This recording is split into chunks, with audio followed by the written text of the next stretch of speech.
Let's get this rolling. Good morning, everyone, and welcome to the Winnetka Village Council Budget Review Meeting for Friday, November 3rd. I'd like to call the meeting to order, and we will kick this off with opening comments from our village manager, Rob Bahan. Thank you. Good morning.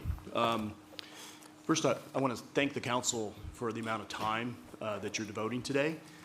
This is the epitome of public service, but it means a lot for us to be able to be here with you all day. There's a lot of continuity and cross-referencing and momentum that occurs when you review the budget collectively, as opposed to the way we used to do it, which was spread it out over 5 or 6 nights through the months of November and December.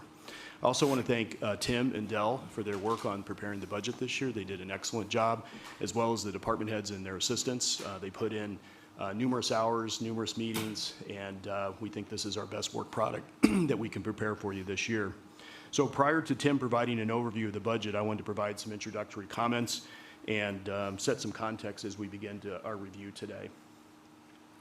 So 2024 continues to challenge us to continue our progress as a community. What you've seen in looking at the budget, inflationary pressures are across all the operating and capital budgets and the major funds. We've done our best to mitigate it, but we've also been dealing with long lead times, which also complicates the timing of when these expenses will hit the budget. We've also been dealing with, Winnetka is not unique to other communities, unfunded mandates. You've seen the big one is the lead service lines that's in the budget. Statutory mandatory pension obligations are beyond our control. There's no wiggle room on that. There's no way to renegotiate them. In addition, there's body-worn cameras, which are also pretty expensive, required mental health assessment for officers, and then the other part of it, what I'd say an unfunded mandate is really the unfunding from the state of Illinois, where the local government distributive fund has never been brought back to its full amount since it was reduced back from the Great Recession.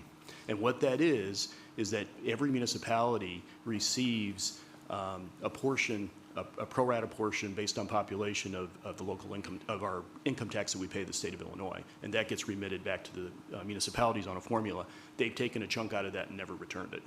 So that also gets into the revenue mix. So our budget goals, as we went into this, was to maintain maintain a high level of core services to our residents. This budget does that. It continues our progress of reinvesting in aging infrastructure. It also ensures that the necessary investments to improve quality of life for residents and continue to build a vibrant community. And as I looked at, okay, the Winnetka Way has been talked about in the fire department, police department generally. The way I interpret it is that we want to achieve and maintain a high quality of life by providing superior services, but in a fiscally responsible manner. So we want to keep this going. We don't want it to degrade. We actually want to keep making long-term investments and have the right stewardship approach. So considerations for today. As you've looked through this budget, and especially for some of our newer board members, this is an interconnected plan. The general fund supports multiple initiatives. The stormwater fund, the business district revitalization fund, facilities and health insurance funds. There's also interfund transfers between the water fund to the electric fund. So essentially, if you pull on one side, you've got to make sure you understand what's going to happen to the other, and you don't want it all to unravel.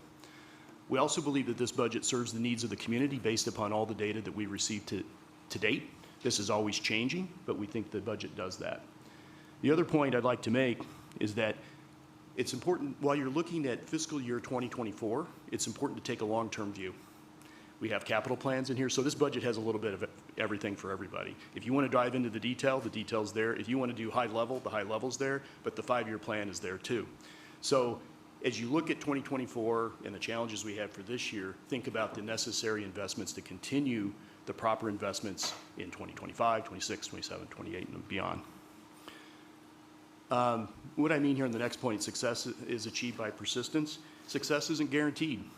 We're assured. We need persistent vision and commitment to maintain our community. And I think we've been making the right investments to make sure this community continues to grow and thrive. So as we look at today's budget, we'll have to make necessary financial decisions to make sure that operations and capital investments are sustained. And of course, the collective challenge, we've heard it in a lot of our comp plan and our discussions and from public feedback, is to leave it better than you found it. Oh, my bad. Okay. So as we look at 2024, I thought it was important, especially in the context of not having an increased property tax levy over the last 9 years, what's it look like over the last 9 to 10 years? One key point is that this village council, as well as the village councils before you, have a proven track record of making those long-term strategic investments. So let's look at those. We created a stormwater master plan, and along with that came a stormwater utility and a stormwater funding plan. The stormwater utility was the funding mechanism to begin this entire work. It generated $2 million a year, and most of that initially was for debt service, but it also funded operations specifically, and it took some pressure off the general fund for several years. So the stormwater utility was critical. We approved a downtown master plan and streetscape plan, and we also found a funding source for the downtown investments. And to date, we've had 5 streetscape projects, and we've invested just under $8 million in the Elm Street districts through 5 projects. But how did that get funded? We evaluated and restructured the refuse program, and we implemented a modified pay-as-you-throw program. People can buy into the level of service that they want, whether they want a small can, medium can, backdoor, curb. Refuse was originally funded out of the general fund. It then moved to user fees. Those general fund revenues, which is $1.1 million from a tax levy and $550,000 in a general fund transfer, funded the downtown improvements without having to have a tax increase. But at the same time, there was no pressure relief from the operations on the general fund, if that makes sense. We've also developed a strategy and funding commitment to create and sustain a 100-year water main renewal program. And we're almost at that $2.5 million renewal and reinvestment in order to replace aging water mains on a 100-year cycle. It's a long time, it's a long-term vision, but we've started to make progress in that regard. We also continue to, and we do this every year, undertake an electric utility rate analysis to make sure that the system is going. Brian will go into some pretty good detail about that today, but the budget is just the beginning of this look in this particular cycle. We're going to present it as we know it today, and then we're going to have more discussions in December and January, probably February, about what investment do we make or do we not make in the electric fund. All along with that, we've continued investment in critical infrastructure. Our road program, when I first got here, we invested $1.2 million a year to make sure that the roads were maintained to a proper level. That has been increased at 1 to 1.5. It's now at about $1.7 million. Why? Well, one is we're making sure that it goes together with the timing of the water main projects so that they're occurring at one time and so that we're not ripping up the roads twice, right? So there's economies of scale there, but we've also seen escalation in construction. So we're doing a little bit more on the roads in order to align with water, but there's been construction escalation as well. We've also invested in the sanitary system, and that's been on a pay-as-you-go basis. But we've done a significant amount of relining, smoke testing, chimney repair, and that has really mitigated inflow and infiltration into the sanitary system and has reduced the number of calls we've had for sanitary backups. And of course, we've replaced a couple major bridges. So, and then the kind of the icing on the cake is we've continued to support key events and improve the promotion of the village, music festival, and other things like that. So all these initiatives required funding, right? These are right investments at the right time. Also, taking a look back over the last 10 years, since 2013, we've invested over $110 million in infrastructure.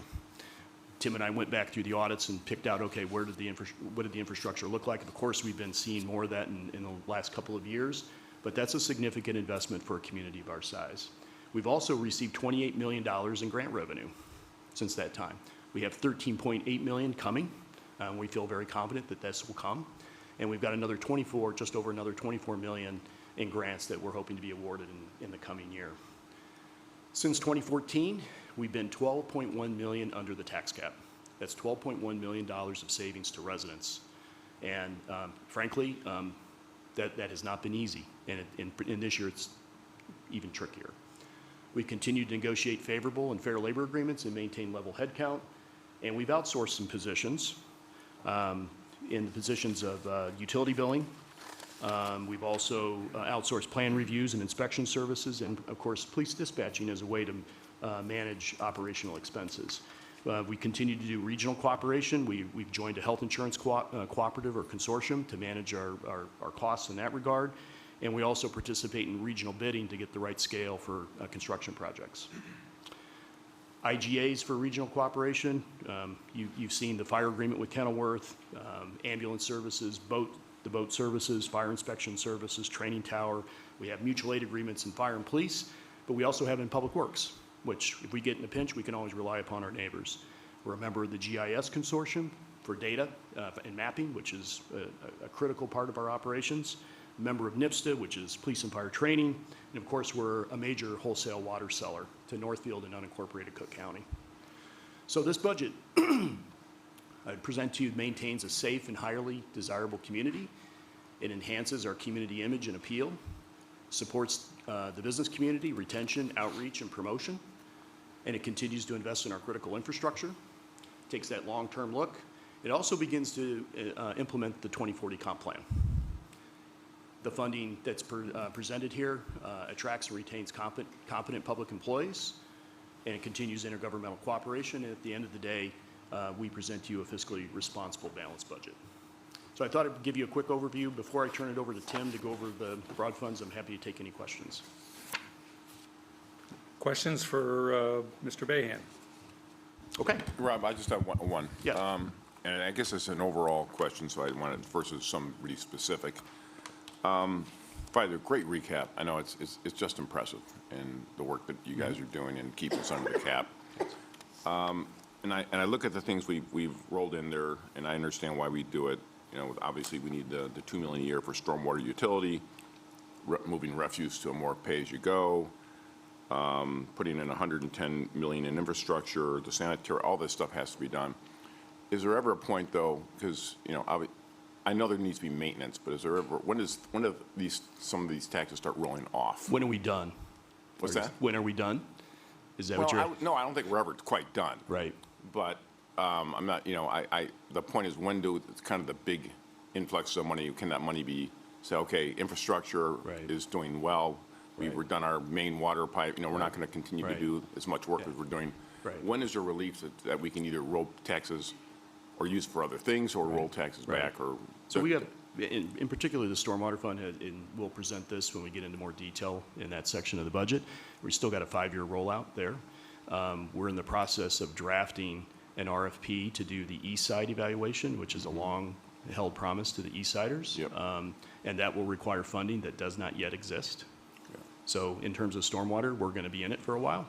Sanitary, we've completed the high and medium priorities, but there's some other areas of the village that we need to evaluate, and we think we can do that on a pay-as-you-go process. Okay. Water mains, we're in it for 100 years, but you're going to see those water rates start to level off once we have the capital or the revenue generated sufficiently each year in order to keep that going. So once we hit that $2.5 million spend approximately, we should be able to level that off and only have to adjust it probably for inflation. Okay? Okay. So, but those are the major infrastructure Right. items. And of course, Hubbard Woods Streetscape, we're going to have to continue to save money for that project. We're not quite there yet, but we're going to be aggressively pursuing grants wherever we Right. can. And we think there's some good grant opportunities there. I'd also say the Green Bay Trail does not have a funding source. That's an infrastructure investment. Grants are not assured, but we'll apply for them. Yeah. So if the grants don't come, we'll have to decide, are we going to hold off or are we going to do something? And that's the trade-off of infrastructure versus, you know, we'd like to do it, of course, we'd love to do all those projects. So it's just a tough But discussion. we think we pace them at a pretty reasonable schedule. So of course, you can't do it all at one time. It's taken a long time to ramp up, especially on the west side, but we have some good momentum going there. So, yeah. On the grant numbers you have here, is that 13.8 in the 28, even though it says total grant revenue received 28 million awarded but not received 13.8? Yeah, so $12 million of that 13 that hasn't been awarded is coming.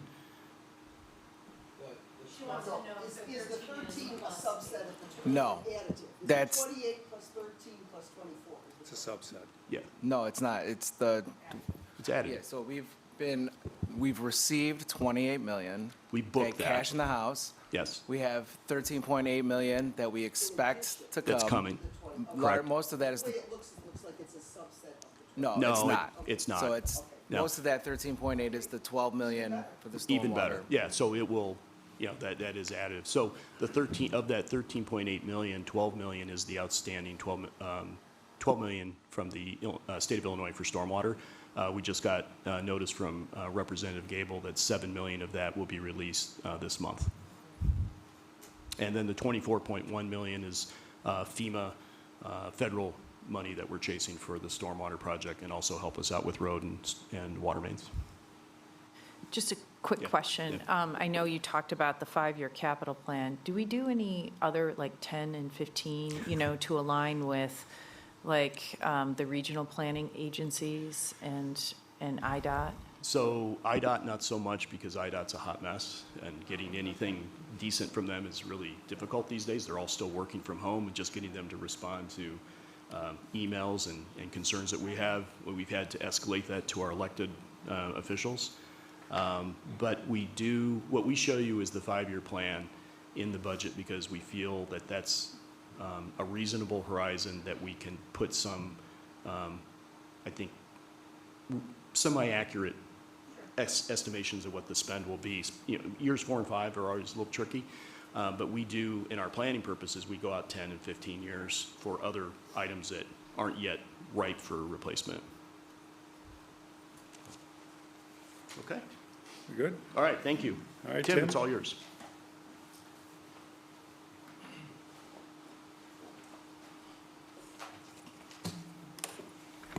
Thank you. Good morning. Morning. Just real quick, just wanted to thank the village manager's office, the department head team, and of course, the new assistant finance director, Dell, for helping with this process of putting together the budget document. It really is a team effort to pull this all together and do all the planning and, how many countless meetings to get here. So just wanted to give them a quick thank you, but I know we have a lot to cover, so we'll get moving. Okay, so for today's meeting, we're going to go through the annual budget overview, including key policy initiatives, of course, review the property tax levy and the CIP, and then we'll also have department presentations, starting off with the village manager's office, finance, police, fire, community development, public works, engineering, and batting cleanup today is Brian Keys in the water and electric department. So the current economic environment, so obviously we've seen significant improvements since the pandemic collapse. We've seen increased revenues since 2020, but they are leveling off.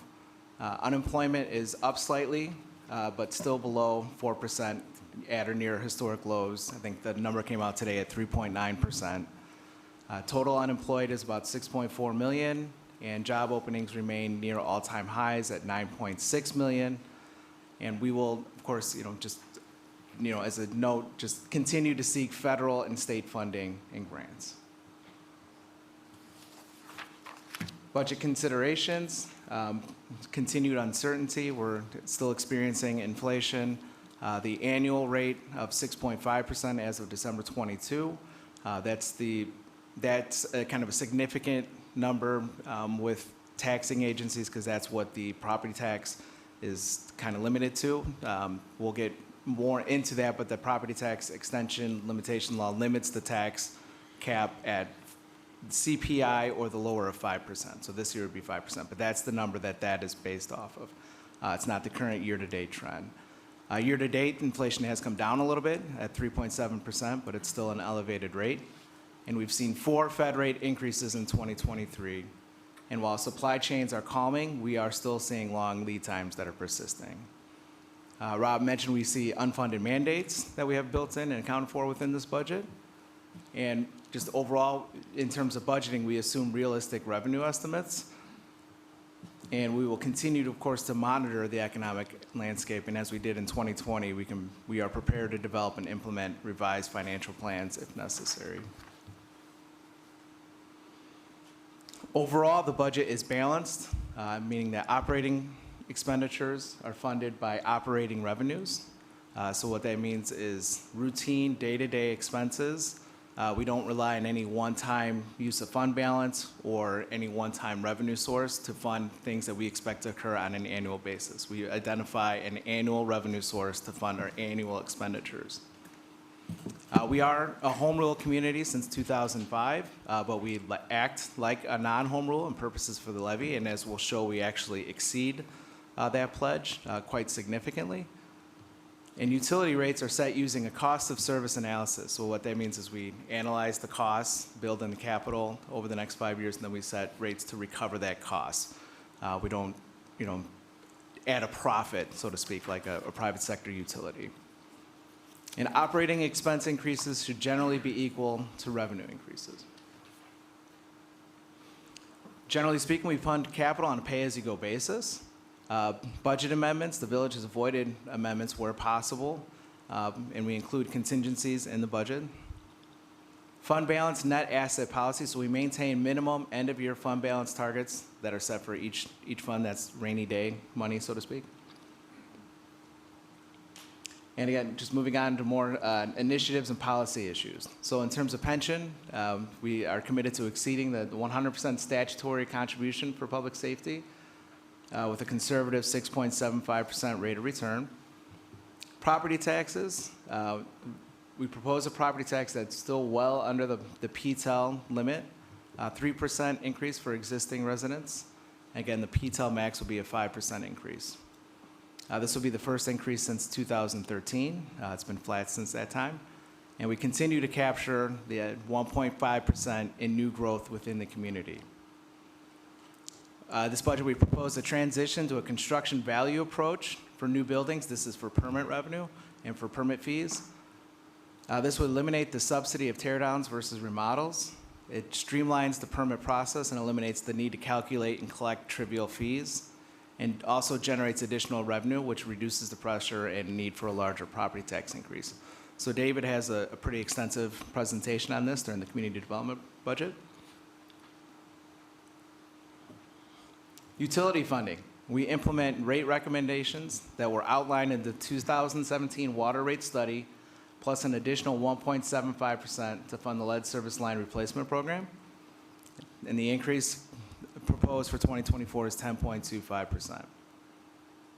The electric fund, the rate increase of 9.72%, based again on a comprehensive staff expense and rate analysis. And the refuse fund is fully funded via user charges, no property taxes, but proposes a slight 2.5% increase in residential rates and a 7.5% in commercial due to increased recycling costs. No rate increases are proposed in the stormwater fund or the sanitary sewer fund.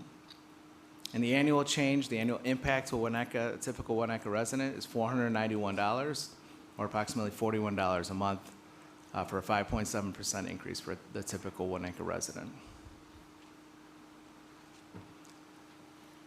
Okay, and moving on to some of the individual funds and just a summary of the capital. Stormwater, we have a big capital program for the year again, $18.3 million. The Business District Revitalization Fund, total capital budget of $1.5 million.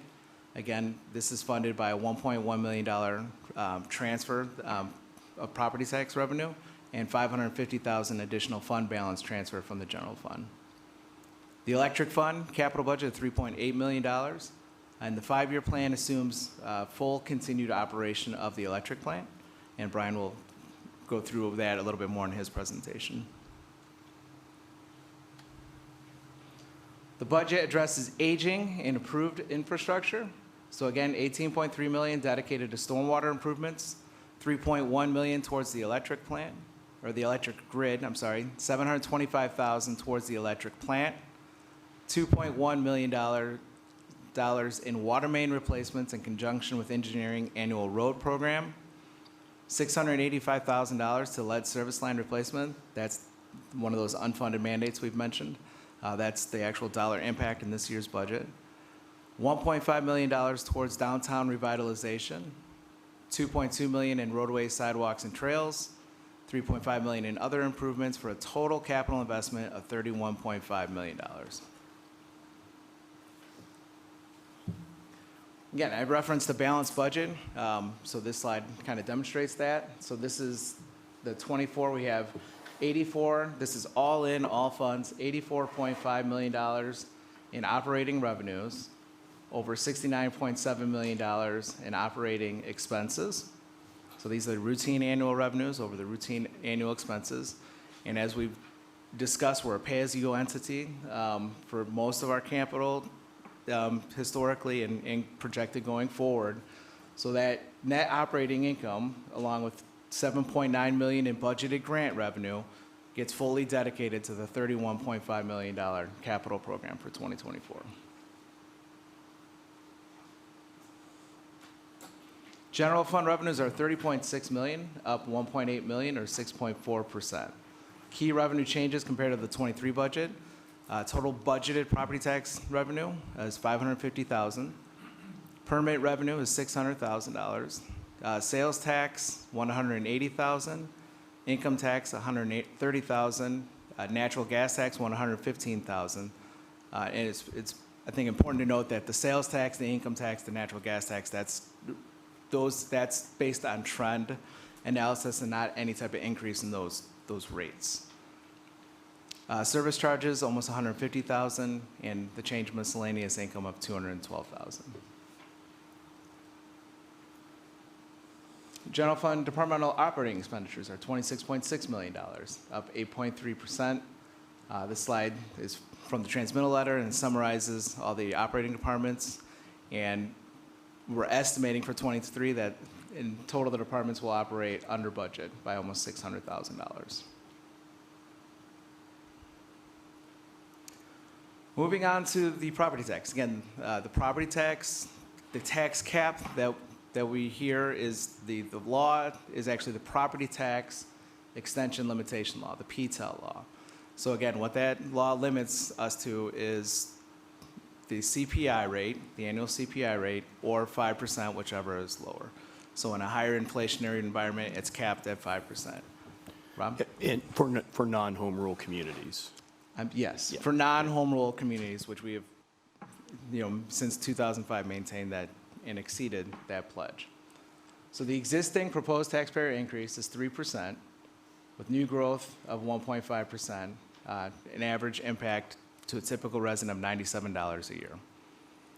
So the proposed budget surpasses the 2005 home rule pledge, and the levy is a full $3.5 million less than the tax cap limit since that time. So we're at that time, by levying less than that limit, we are on an annual basis about $3.5 million less than what would have been levied.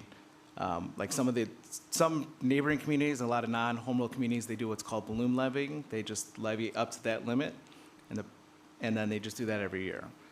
By going lower to that, by not doing that policy of balloon levying, we're at this point $3.5 million less than the tax cap limit. So cumulatively, $19.6 million under the tax cap since 2005. And the property tax levy gets set in conjunction with the budget and fully approved at the December council meeting. When we fully approve the budget, we'll approve the property tax levy at that time. So this is Rob's favorite chart. It shows the dollar bill. So for every dollar of property taxes paid by a Winnetka resident, this is where the money goes. So the village portion is 11.6 cents. And you can see the biggest driver is, of course, the Winnetka school district systems, the District 36 and the new Trier High School. So they make up roughly 65% of the total tax bill goes to the public school system. This chart graphically shows, so this is, we're moving the baseline a little bit ahead. So the baseline year of 2013, if we were to set that as our baseline year, this is the last tax levy that captured any type of inflationary component. And then between 2014 and 2022, that's when we were only capturing new growth and not any type of inflationary component.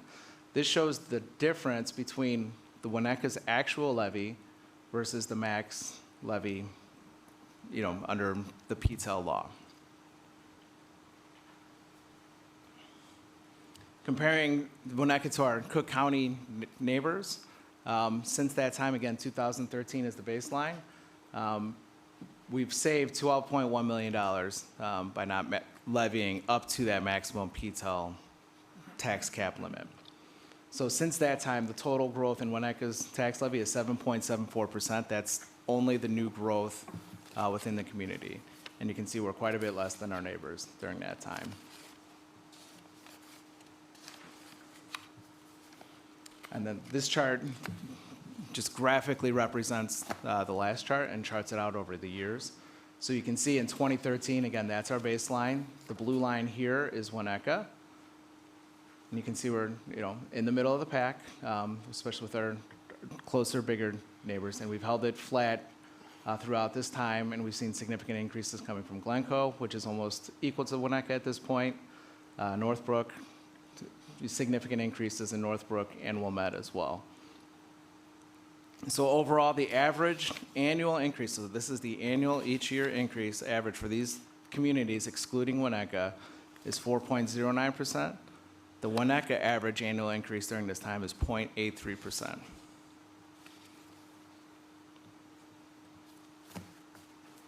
So in summary, the proposed property tax levy is $15,998,177. With the existing taxpayer increase of 3%, provides $366,000 in additional budgeted revenue for the general fund, and which basically offsets the increased pension costs for the year. In total, pension costs for police, fire, IRMRF, et cetera, is up $352,000 in 2024. And again, the cumulative tax savings since 2013 is $12.1 million. Moving on to the capital plan. Brief overview of the plan. It's a 5-year plan, again, 2024 to 2028. It's broken out by fund with a cash flow shown for each fund. And we include a detailed project sheet for each item, and there's a $50,000 threshold. The capital improvement spending over the next 5 years, you see in 24, we have $31.5 million, almost to $30 million for the next 3 years before dropping off to about $20.5 million in that out year in 2028.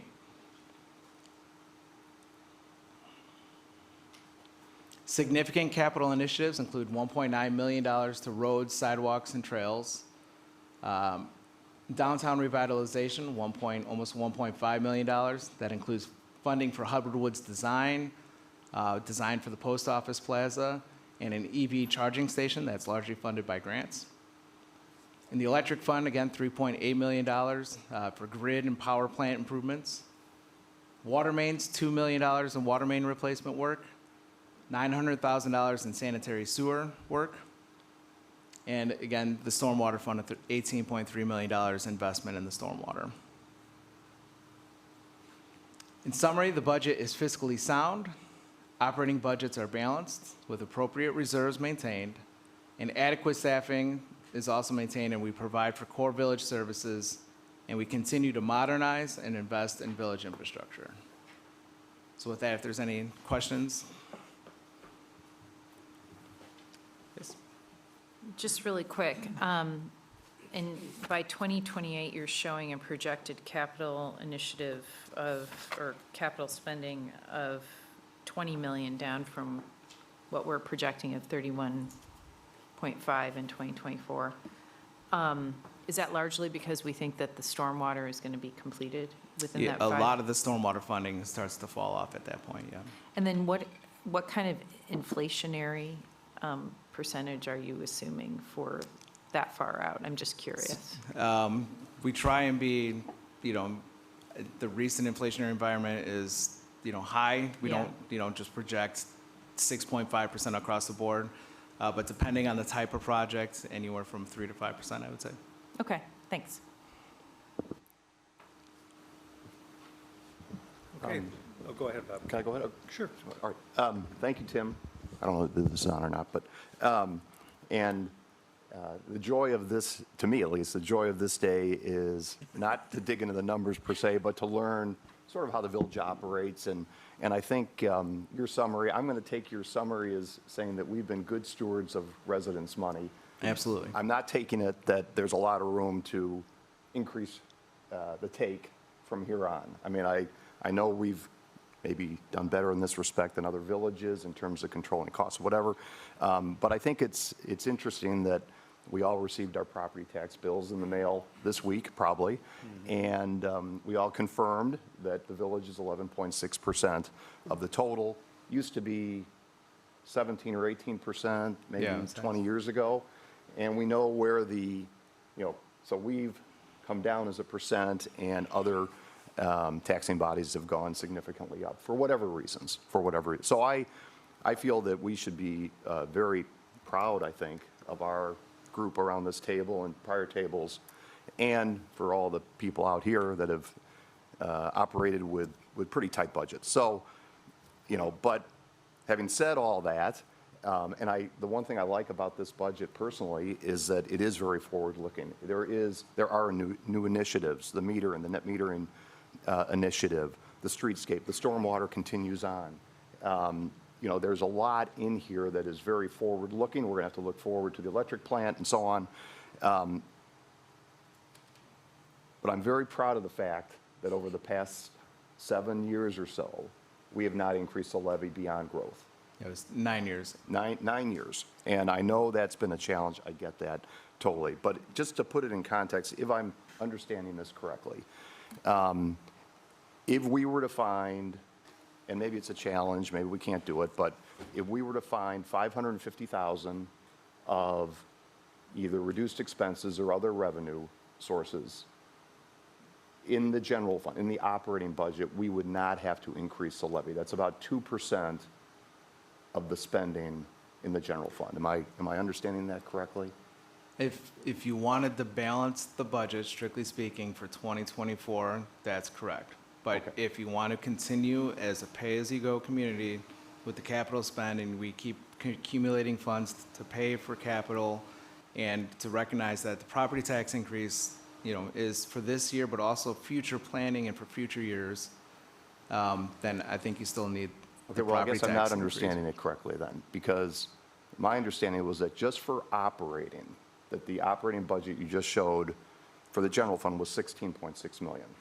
Just for operating, not for capital, not for future-looking initiatives, not for stormwater, but just for general fund 2024 operating was 16.6 million.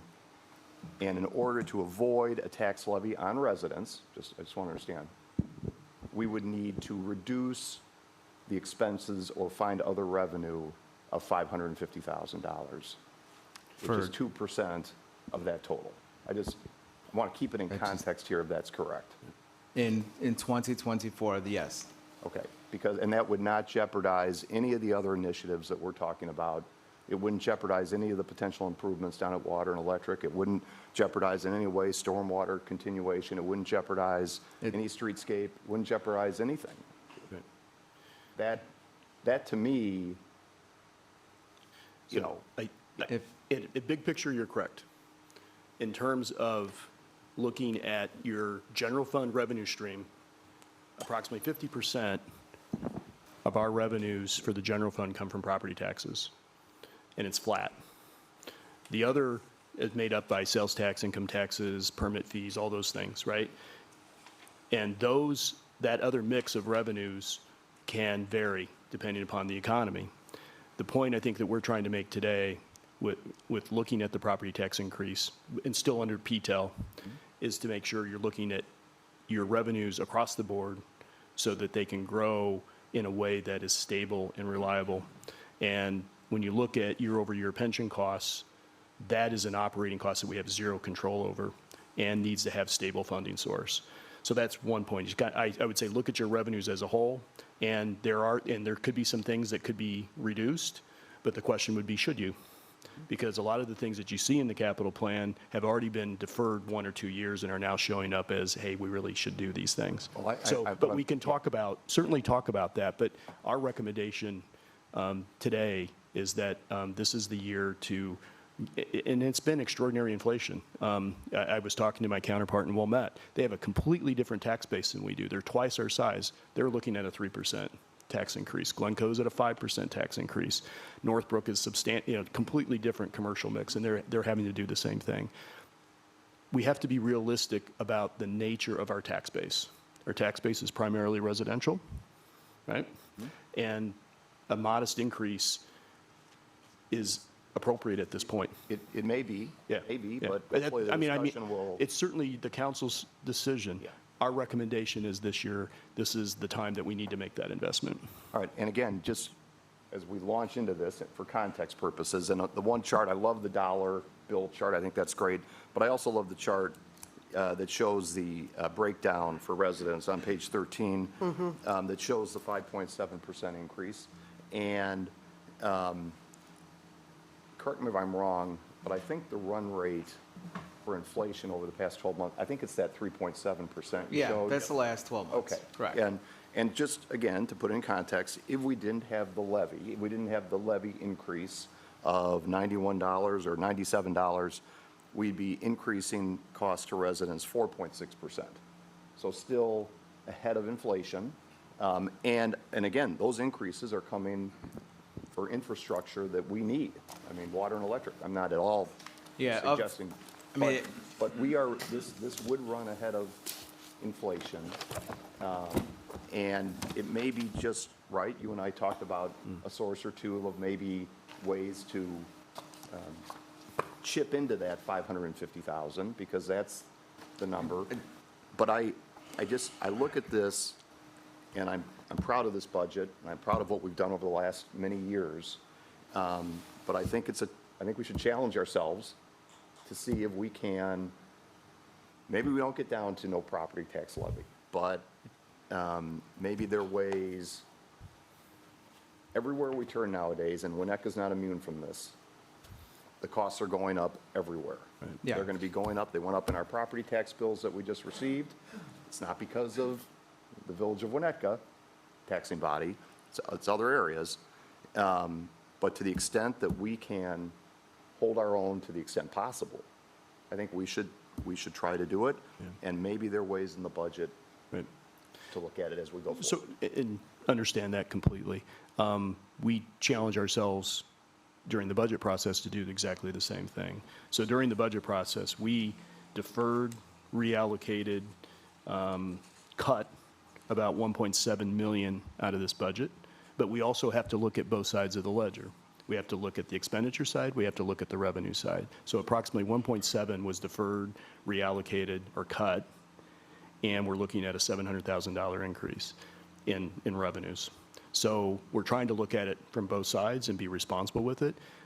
Looking at the remember that the cost that we're seeing this year is really a reflection of what's happened over the last couple of years, and it's caught up with us. Labor contracts are now rolling through our budget that were in contingency before. For example, Public Works didn't have salary increases for 3 years because we're in union contracts. So that is now rolled into the budget. So these things are kind of coming together. I wouldn't say at a perfect storm, we've managed them the best we can, but they're real and they're there, and they will be higher than the rate of inflation because this budget reflects what happened in the last couple of years Okay? in terms of operating increases. To follow up on Bob, and I agree with you, Bob, on that piece. And that's why I was looking at the forward-looking, and we have a lot of projects, a lot of capital spending, a lot of things that are happening from sanitary to stormwater. And that's why I was wondering, if we hold the line until we get relief, then we can hopefully better fund some of the things you were just talking about. And I get that. I know how hard you guys are trying to do that. That's why I was trying to understand the forward thinking of, we can't continue this level of spend. Because at some point, sanitary says they'll be done, the water mains, for the most part, will be fixed. Will always be upkeep. Yeah, please don't be under any illusion that we're caught up on water mains. Oh, I don't. It's a lot to do. I get it. I'm with you. And the one point that we're trying to make with it is that the pension increases are is beyond our control, and that's really in our operating. And if you find a stable funding source to take care of that, that takes a little pressure off the rest of the operating budget. That's kind of it in a nutshell. Look, we challenged ourselves to try to do this without a tax increase as well. We just got to the point where we're like, this is something we think we need to recommend. I would feel that we weren't doing our jobs if we weren't bringing a hard challenge to you. And I understand it's a hard challenge. Yeah. Thanks. Anybody else? I have just one general comment. I chatted with Tim yesterday, and I have to say that one of the reasons I think we've been able to keep this flat for so long is truly I could see that this budget is built with a lot of thought and attention, and I was so happy to hear that you all foster this environment that is not use it or lose it. because that is so easy to do in any company and certainly in a government role, and we wouldn't be able to hold things flat and get such a good budget out of you all that has so much thought if you didn't foster that culture. So thank you for that. You want to reward the behavior you want, right? So you don't want to incent people to just spend your budget because it's there. And Yeah, so- that's never been our culture. That's sort of uncommon, so thank you. That's just- really, kudos to you for that. Yeah, and just to reiterate, so that just a very detailed example, if there was a $25,000 line item and the department only spent $15,000, we don't cut it down to $15,000 the next year, because that provides an incentive the next year for the department head. I lost, my budget last year, I'm going to spend it all, and I'll buy, a pallet of paper clips, for example, just to meet your budget, right? So we don't want to incentivize that type of behavior. So that's why we try and hold the budgets in line, intact, and provide a little bit of flexibility, and then they will happily go under their budgets. Yeah, thank you. Okay. Who's up next now?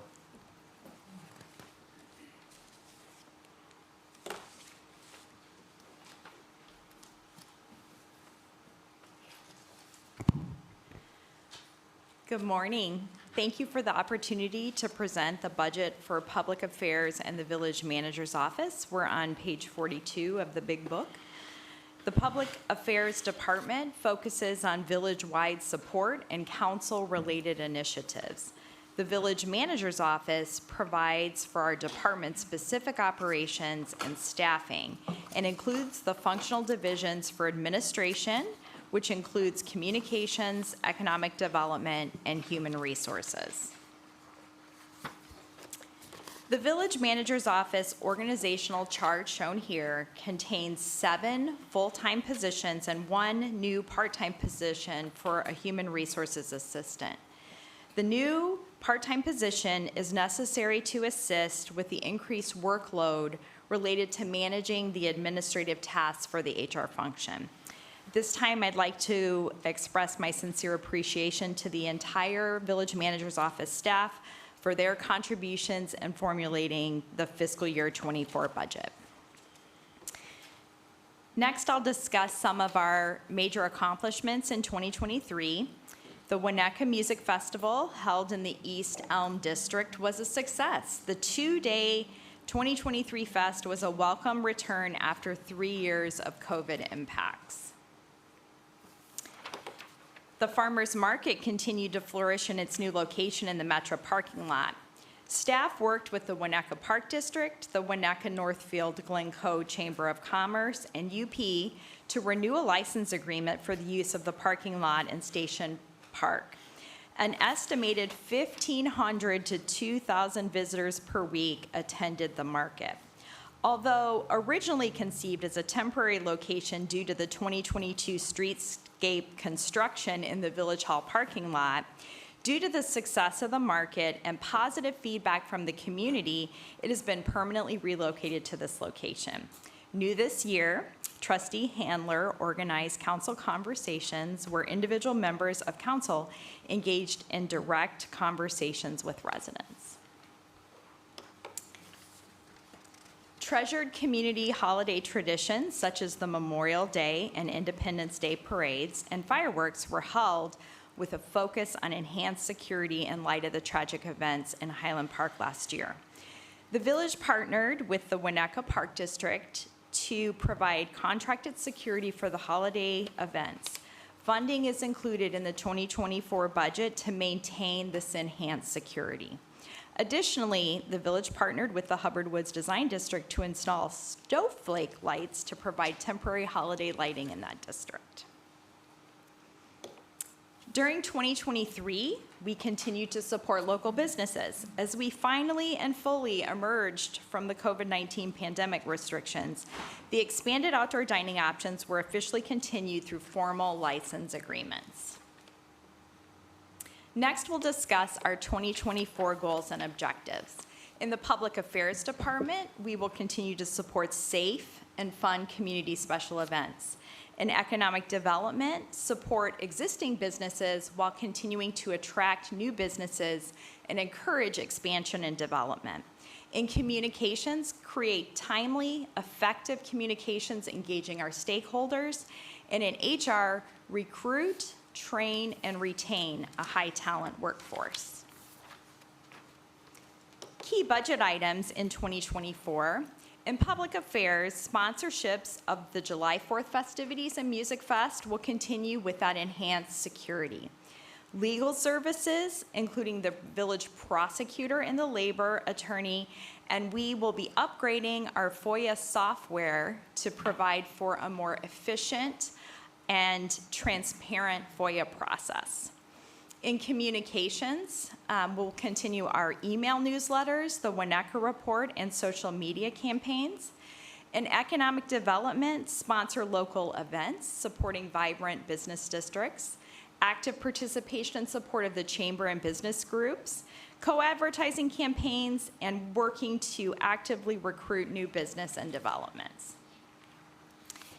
In our human resources budget, a significant impact in our recruiting is we now require 2 entry-level police tests per year. And for context, as recently as 2019, we were able to do 1 test every 2 years. We've continued to see challenges in having sufficient level of interested candidates for our police entry-level positions. So additional funding is required for that increased testing frequency. We provided for fire and police promotional testing, recruitment expenses for retaining that high-talent workforce, annual required training and professional development, wellness initiatives, and funding for the part-time HR assistant. So in summary, the Public Affairs and Village Manager's Office budget is an 11.21% increase over the 2023 budget. Due to the difficult economic conditions, we were diligent in examining each budgetary line item for cost savings opportunities. At this time, I'd be happy to take any questions. I have a question. I'm trying to remember which page had, village-sponsored events. We had 63,000 estimated for 2023. How much are we spending in total on the Winnetka Music Festival? There's a $25,000 sponsorship. It's a $25,000 sponsorship and also overtime and... Yes, so with the overtime expenses and the other village-provided events, the Winnetka Music Festival has partnered with us to reimburse for those expenses, and we continue to work with them in partnership to track those so that they're able to provide a reimbursement. So we can provide a detailed accounting on that. As a follow-up, we don't have it today, and we might be able to get it at a break. Tim might be able to find it. I believe their reimbursement this year was close to $25,000. Okay. So I love the music festival. I think it's great. I was very intimately involved in the first several years of it and bringing it to fruition. But it's now owned by Space. Am I right? Like it's generating a profit for a private company? That we don't know, and I don't believe it's completely owned by Space. It's still an agreement between the Music Fest, Val's List, and Space, with a transition to Space eventually to be on its own. We can certainly invite them to come in and provide an update on that, Bridget. I feel like if it's generating a profit for somebody, we should look at how much we're spending on it, because additionally, I think it might be. Kim works on the... Okay. Yeah. But it's also, it started with very small bands that were inexpensive, and now we have large bands that are expensive, and the ticket prices have gotten so that many people, people love it, but like, what are we, I don't buy my family of 5 tickets, and I started the festival. Yeah. So I just wonder whether if we're donating this much money, the village citizenry should either have more access, or if it's going to be... So they had provided us a high-level P&L, profit loss statement. We'll have to come back with more detail. our recommendation would be to keep the sponsorship in the budget and then have them come and present, and then you can decide whether you want to continue it or not. The genesis of this was finding an event or creating an event that was for Winnetka specifically to not only, kind of bring people in from outside Winnetka so that they say, hey, look, this is a great place to come and shop and eat. Right. But also, have a really great amenity for the people who live here. How it's funded is certainly an item or a matter that you can all discuss and decide how you want to handle it. But at this point, for today, we're planning for it. And then each year they come in and make their request, then you can ask at that point. And we'll give you as much data as we have Right. In preparation for it. Okay. But I can't say, and we haven't requested the information about, their whether they made a profit this year or not. Okay. Okay? But we do have a detailed accounting on supplies, overtime, our sponsorship, and of course, their reimbursement back to the village, which was Okay. higher this year than any other year in the past.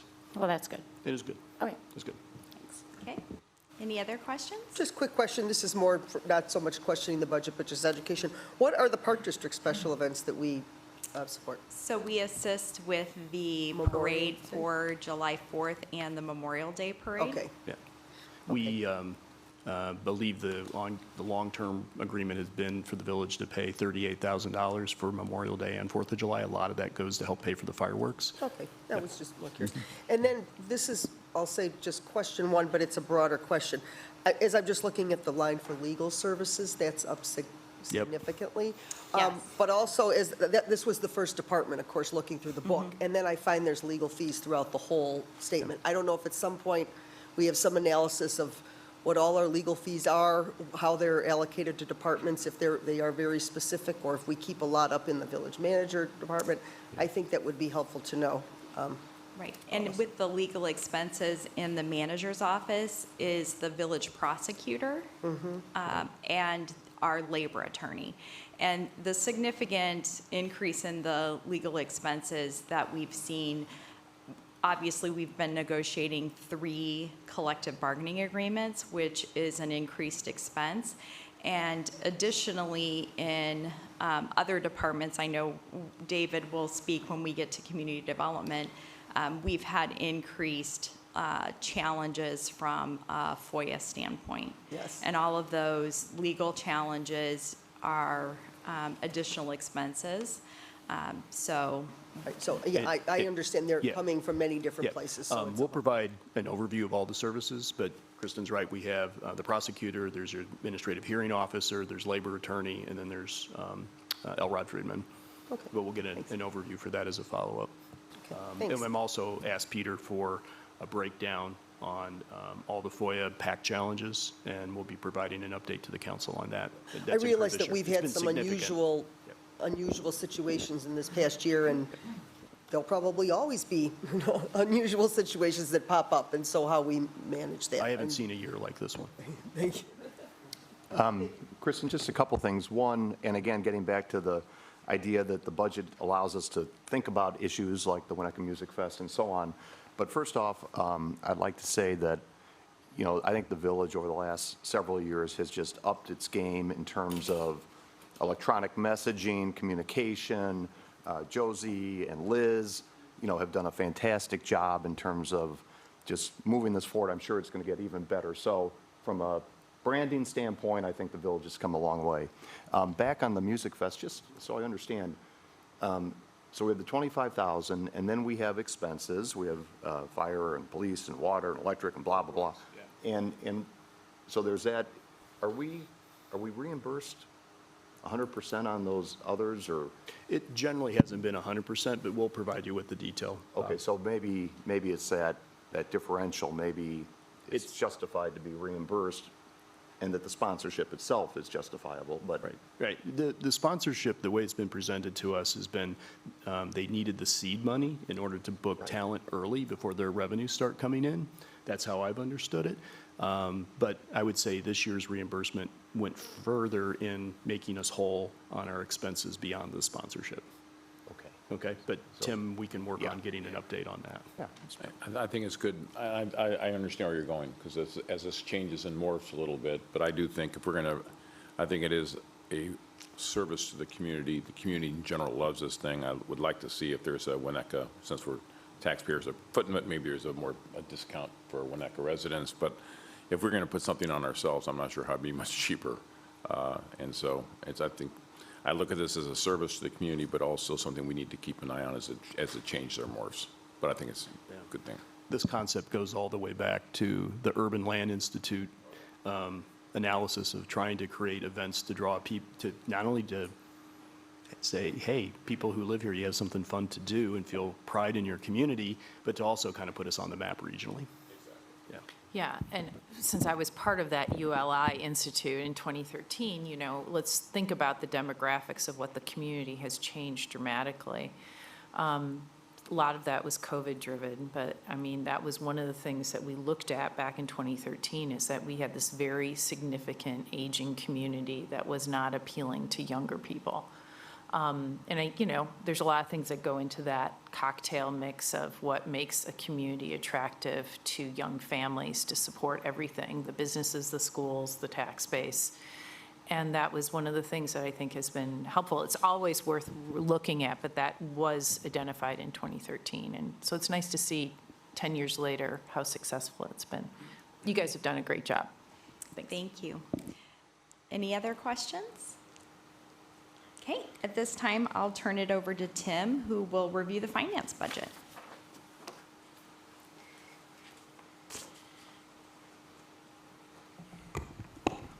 Thank you again. To start off, the finance organization chart, no changes from last year in terms of the organization structure of the finance department. Just that, again, Del Duckworth was promoted to the assistant finance director, and we're still recruiting for an accounting manager. Our department, we provide exceptional services to both external and internal customers, apply modern financial management practices. So our goal to safeguard village financial and technological assets. That's probably our primary goal, I would say. Continue to improve the IT practices, especially cybersecurity. Achieve continued financial strength. Provide accurate financial information in a timely manner. Maintain maximum transparency, and provide financial direction and support to other departments. Total budget for '24 is just under $2.3 million. Accomplishments this year, our bond rating was affirmed by Moody's at a AAA stable bond rating. The GFOA awards. GFOA is the Government Finance Officers Association. It's a peer group of finance directors, and they review various budget documents, and they have these programs to make sure that when you pick up, you know, a Wilmette budget, they're following the same criteria as Winnetka budget, for example.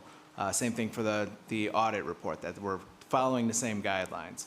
So you don't have to participate in these programs, but we do, and we have been acknowledged for it. So we've won the Distinguished Budget Presentation Award, the Certificate of Achievement in Excellence in Financial Reporting, and new this year, with help of the Village Manager's Office, we put together a popular financial annual report, and we won the award for that as well. So again, that's, if we go back to one of our goals of being transparent, these are documents that, you know, maintain that transparency, and we get acknowledged for that.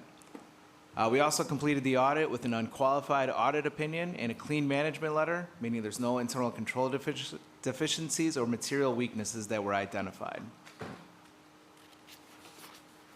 We oversee the village grant program. So we've applied for $27 million in grants over the last year. We had some success. So the Congressman Schneider, the CDS funding, that's congressionally directed spending funding, we have not received this. This was on the awards notification. They're pursuing $887,000 in funding on behalf of the Green Bay Trail. This is through Congress. It's an involved process. It's through the earmark program, which they introduced back about, I think, 3 years ago. I think this is the third year of the earmark program. For the previous 2 years, he was 100% successful in achieving his designated funding.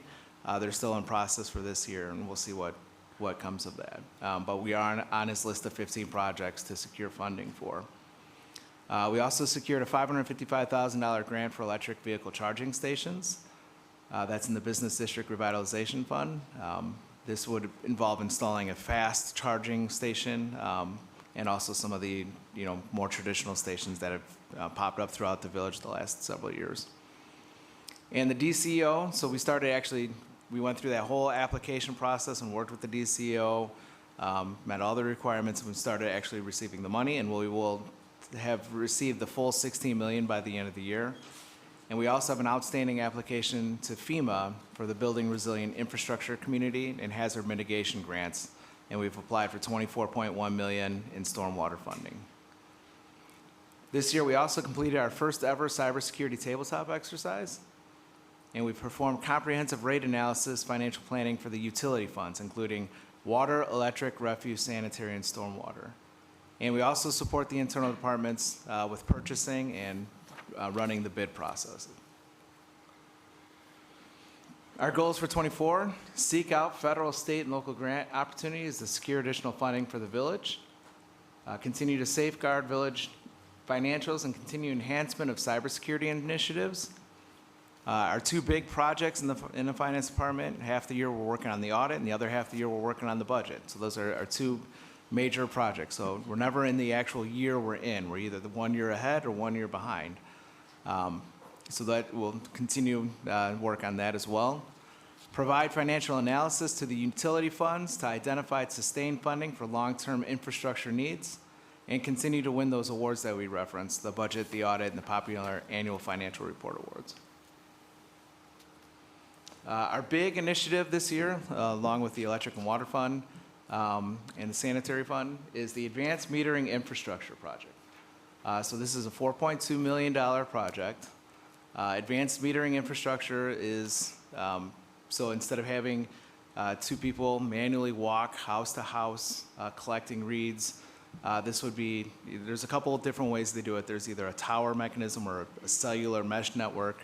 But it was basically, simply speaking, by a push of the button, we could obtain the reads for the entire town and would load that into our utility billing system. So it's a lot more accurate. It's a lot more timely. So it's also it's very customer friendly. It's less intrusive, no on-site meter readings. We do, every once in a while, you get a call, about once a month, just somebody confused who's on my property. Even though they're fully designated, everybody knows, Raul and Francisco, just at 9:30 in the morning, you look out your kitchen window and there's somebody in your backyard. It can be unsettling sometimes. Provides greater online utilization reports for the customer so they can better monitor their utility usage. Advanced leak detection, and so by having the updated reads, we will be able to see in almost real time if somebody has a leak, and we can call them and notify them when they have a leak. Versus now, it's a 2-month billing cycle on residentials. So if you have a leak on day 1, and you don't realize you have that basement, laundry sink that's slowly leaking, over 2 months that can accumulate a pretty costly utility bill. And Tim, that was one of my question on that. That's a real benefit to the residents. If that is in your plan and you're really going to flag that and somebody's watching for that, that'd be great. Yes, so it's, there's roughly 5,000 utility accounts, and so that would, be one of the metrics that we would see. We'd be able to see leak detection, behavior. Okay. A lot more quickly. It eliminates the need for estimated bills. So, every once in a while, sometimes we have to estimate a bill. If there's a big snowstorm in the month of January, they simply cannot get to every house. And we have to keep the bills going and on time when we estimate. So now you're in a period where there might be 4 months where you have a leak that it could potentially get unnoticed. So it really is a lot more customer friendly. It automates final readings for move-ins and move-outs, and quicker response to consumption inquiries as well. And it's also an environmentally friendly green initiative. It takes a couple of trucks, vehicles off the roads as well. This initiative was presented at the May 9th Council Study Session. At that time, I think it was generally favorable from the council, they like the program, but wanted to see how it would slot into the full budget. So how we slotted it in 22, we initially presented it, or in 23, last year's budget, we initially presented it as a 2-year program. We didn't have fully definitive costs. When we presented it in 23, we presented it as a 3-year project. Now in looking at the budget again and really sliding in it, we've got it paced out as a 4-year project with a 20% spend from the general fund and an 80% spend from the utility funds. And with staffing efficiencies, we'd achieve a full 15-year return on investment after full installation. So once it's installed and there's no need to have manual meter readings, we start achieving savings. And those savings are currently budgeted out of the general fund within the finance department, so the full payback actually goes into the general fund. And then we would join all of our North Shore neighbors, as every North Shore community besides Winnetka currently has implemented advanced metering infrastructure. That concludes the finance department budget. If you have any questions. Kim? No, just a couple. Tim, would you remind me, do we do all the grant request proposals or grant requests in-house, or do we use an outside consultant to help with that? We do some in-house. A lot of the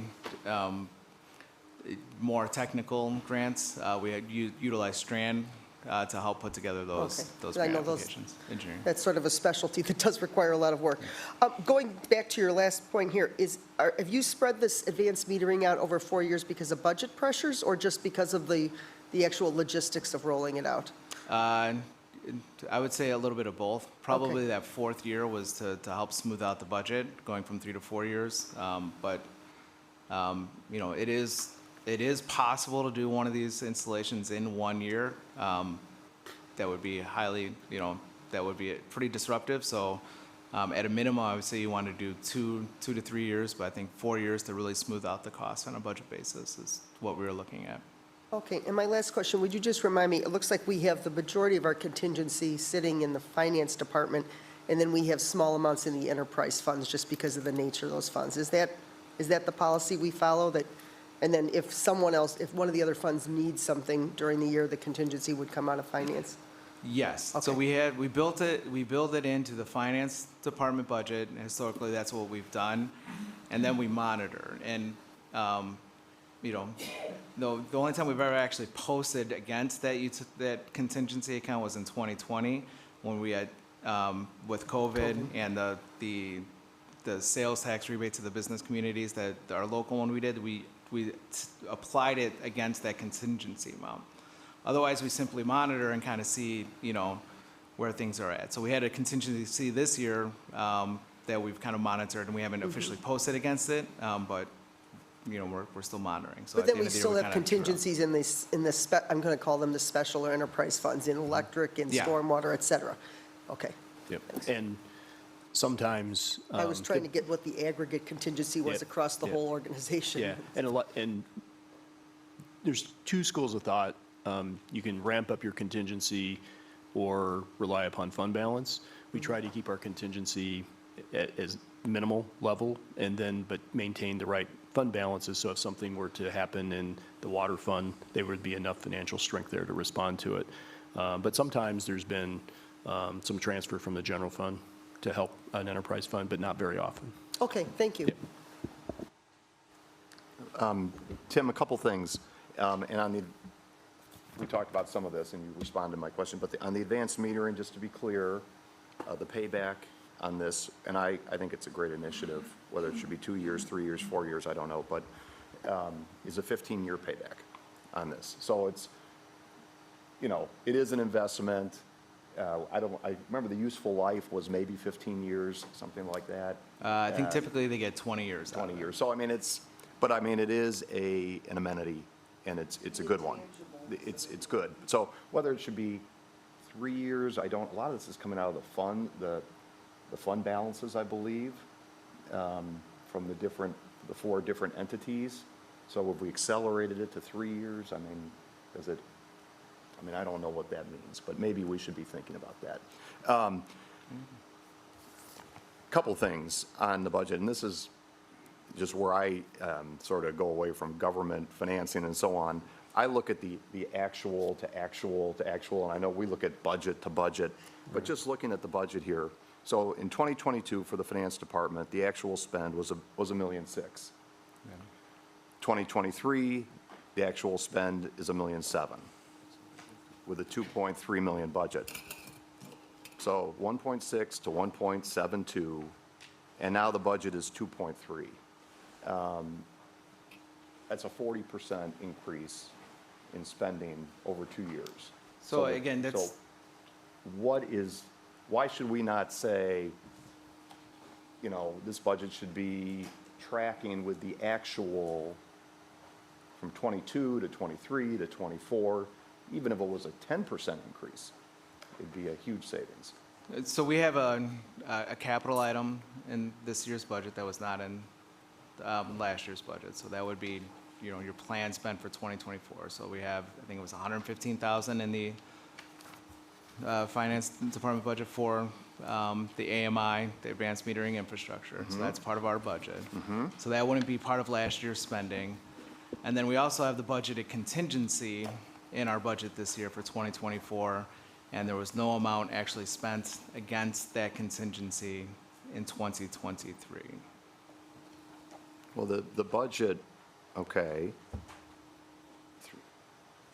So if, Yeah, Bob, look at 73, because I do the same thing. yeah. I keep looking at 23 actual. The actual, versus but- 24 budget, which is what I. and I guess I understand the capital item. So we increased by 7.5% again this year, it's 130,000, which would accommodate the capital. It just seems like it's a $600,000, $700,000 increase in actual over 2 years. Which seems So like- again- Seems like a lot. But again, you know, and I understand so it's 1 year not- to it's- the next, the yeah. budget and actual will. Again, it's a capital item and budgeting contingency. So those, Okay. Well, that would be a part of it, I guess. That's 400,000, and the actual is going up 600,000? I'm just, it just seems like this is an area that so we I should be mean, taking a it's, sharp pencil to, in terms of looking at the actual, what does this department, I'm not saying you're wasting money at all. No, I'm I not- understand. not So saying I that. mean, But it's just, again, we- It's, I don't see that our- in the other departments, that kind of actual. well, I think over if the you, I mean, years. that's, 5 is data processing. Did you see that? so that's, okay, so of the, I mean, the big driver is capital and the contingency, if you're looking at comparison of, you know, the budget to the expenditures. We also do have an increase in data processing, that's throughout all the funds. That's incorporating the cost of, you know, the cybersecurity and, you know, just those type of expenses that get charged off. It's an internal service fund that accumulates, you know, those projects, and they get charged off to the individual departments. So there's an increase there. We do have $15,000 for some contracted meter reading, you know, as, in the meantime, I until see we the get to line item. AMI. I get the line items, I see So it, I'm it's- just, you know, So you got capital, you got contingency, and then another 115, 120 on technology, Yeah. right? So you need to be able to break that out in Yeah. terms of, you know, how the actual spending year over year. I think you have to almost net out contingency okay, we can adopt contingency. significantly. And then the capital, you know, there's times it would get spent and times it doesn't get spent. And until we're ready to go, we're not going to spend it, right? Okay, well. So that's I roughly $500,000. kind of hope we come Yeah. back tracking along Sure. actual, and I kind of hope we don't, because we're incorporating big increases relative to 2 years, and I hear what you're saying on the Right. contingency. It's- Right. The other aspect too is that, Kristen, you want to help us here on the salaries and how salaries were applied from contingency with, there was like we're looking at from 22 to 24, a 2-year compounded because we were in labor Right. negotiations. So if we rewind in time to this exact point last year, recall we had all three of our collective bargaining negotiations in progress. So we did not want to show our hand, because we were at the table with the three unions, with what the forecasted contract was going to be from a CPI standpoint. So rather than list individually what the salary increases were going to be, because we were still in negotiations, we planned for that in contingency. So if you look at page 65, you can see the impact of that on a budget-to-budget standpoint. Because as Tim mentioned, other than some provision in the utility funds, the majority of the contingency is provided for in the finance department. So if you look at the contingency line item, the A column for the budget last year, we budgeted $650,000 for contingency. 350 of that was planning for those union negotiations and the contract settlement. Because you're aware we have a very detailed, very transparent budget, line item, position by position. So that was a way to provide for and make sure that we could sustain the contract final number without telegraphing our hand with what that number was. So if you look at it year over year, budget to budget in finance, it does look like a significant impact, but that really, if you can think of it, 350 of that actually would have been in the salary budget had we had contract settled. Okay. And the last thing, I'm going to be a burr in your bonnet here, and I don't know when the time is to talk about this, Tim, but I want to talk about the interest income. Sure. Again, is this a good time since it's Sure. finance, or, I don't know. So one of the things that struck me is on page 40, and we're in a different world, we all know that, with interest rates. But on page 40, we have money at the banks and so on, the village does, that's earning interest. And it struck me, given what's gone on in the world, we all know, in terms of what you can earn on short-term funds and banks and so on and so forth, that the figure from last year to this year is essentially the same.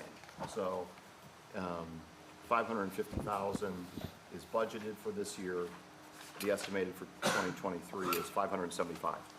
Now, so I corresponded with Tim in terms of, you know, the earning assets that are comprised where we're earning this interest income. And I honestly came away, Tim, not completely comfortable that we are doing the best the village can with our short-term funds, with our banking relationship. So there is a drawdown of assets, I get that, so we're earning less, we have less invested throughout this year than we had last year. But, you know, if you just look at the 90-day treasury bill rate, it's, you know, 5.2% today, or money market funds were 4% at the beginning of the year. Last year, they're 5.25% now. So there's a significant increase, and Tim can talk about this, but seems to me we should be generating, that there should be a program at the bank that would generate a higher level on our, you call it the operating funds. It's cash that is sitting at the bank. And 2 years ago, 3 years ago, when the banks were paying zero, it was immaterial. It's material now. And so anyway, Oh, yeah, Bob, I had that same question, because up till now, I have to say, I have not paid a lot of attention to what our cash management program is, and even understanding how much we have and what kind of investments we have and who's managing that and driving that. And to your point, that's why I was like, oh, what's happening with all this interest income, investment income? So actually, to Bob's point, if you could even step back and give us a little primer on what we Sure. have and how we manage it, I think that would be helpful. Thanks. Sure. So as of September 30th, the latest quarterly statement, we have $63 million in cash and investments at the village. So roughly, where's my number? 42 million of that, so about 20 million is next door in operating cash at BMO Harris. And then about 42 million is in our investment, which used to be through BMO Global Assets, but then was transitioned off to Loop Capital. So what we were, our call that we had, and we got cut short and we were supposed to follow up, we didn't get a chance to follow up. What I was trying to explain, I don't think we, in the budget, and I didn't take a line-by-line pencil and go exactly what I expect every single month, times an interest rate to come up. I saw that the interest rate, I know interest rates are rising, and generally speaking, in terms of budgeting revenue, I don't always capture the full expected gains into the budget. So if I think sales tax, for example, might be 2.3 million in 2024, I don't necessarily budget it right at 2.3 million. I capture some of the increase and budget it a little bit less. So if the economy goes down slightly, we're still in good shape, and we're not having to come back with drastic cuts. So kind of a similar philosophy for interest income. But on our operating accounts, what is referencing, we are currently getting 3.6% over at BMO Harris. So there is some opportunity, and we've been exploring that. In a zero environment, it was good. Yeah, so But- that has typically performed better than other Right. banks in a What was in it a when lower. it was zero? Has it been 3.6 for the last No, I'm saying, 3 years? no. no, It's it's risen up to 3%. it's risen up In- too, In a right. 0% rate environment, we were getting, I think between 0.75 and 0.9. It was a pretty decent rate for yeah. operating funds, and it's a zero-fee arrangement. So we don't pay any fees, we don't pay any transfer, and we pay like literally zero fees with them. Now, I know fees are a very small fraction of the total.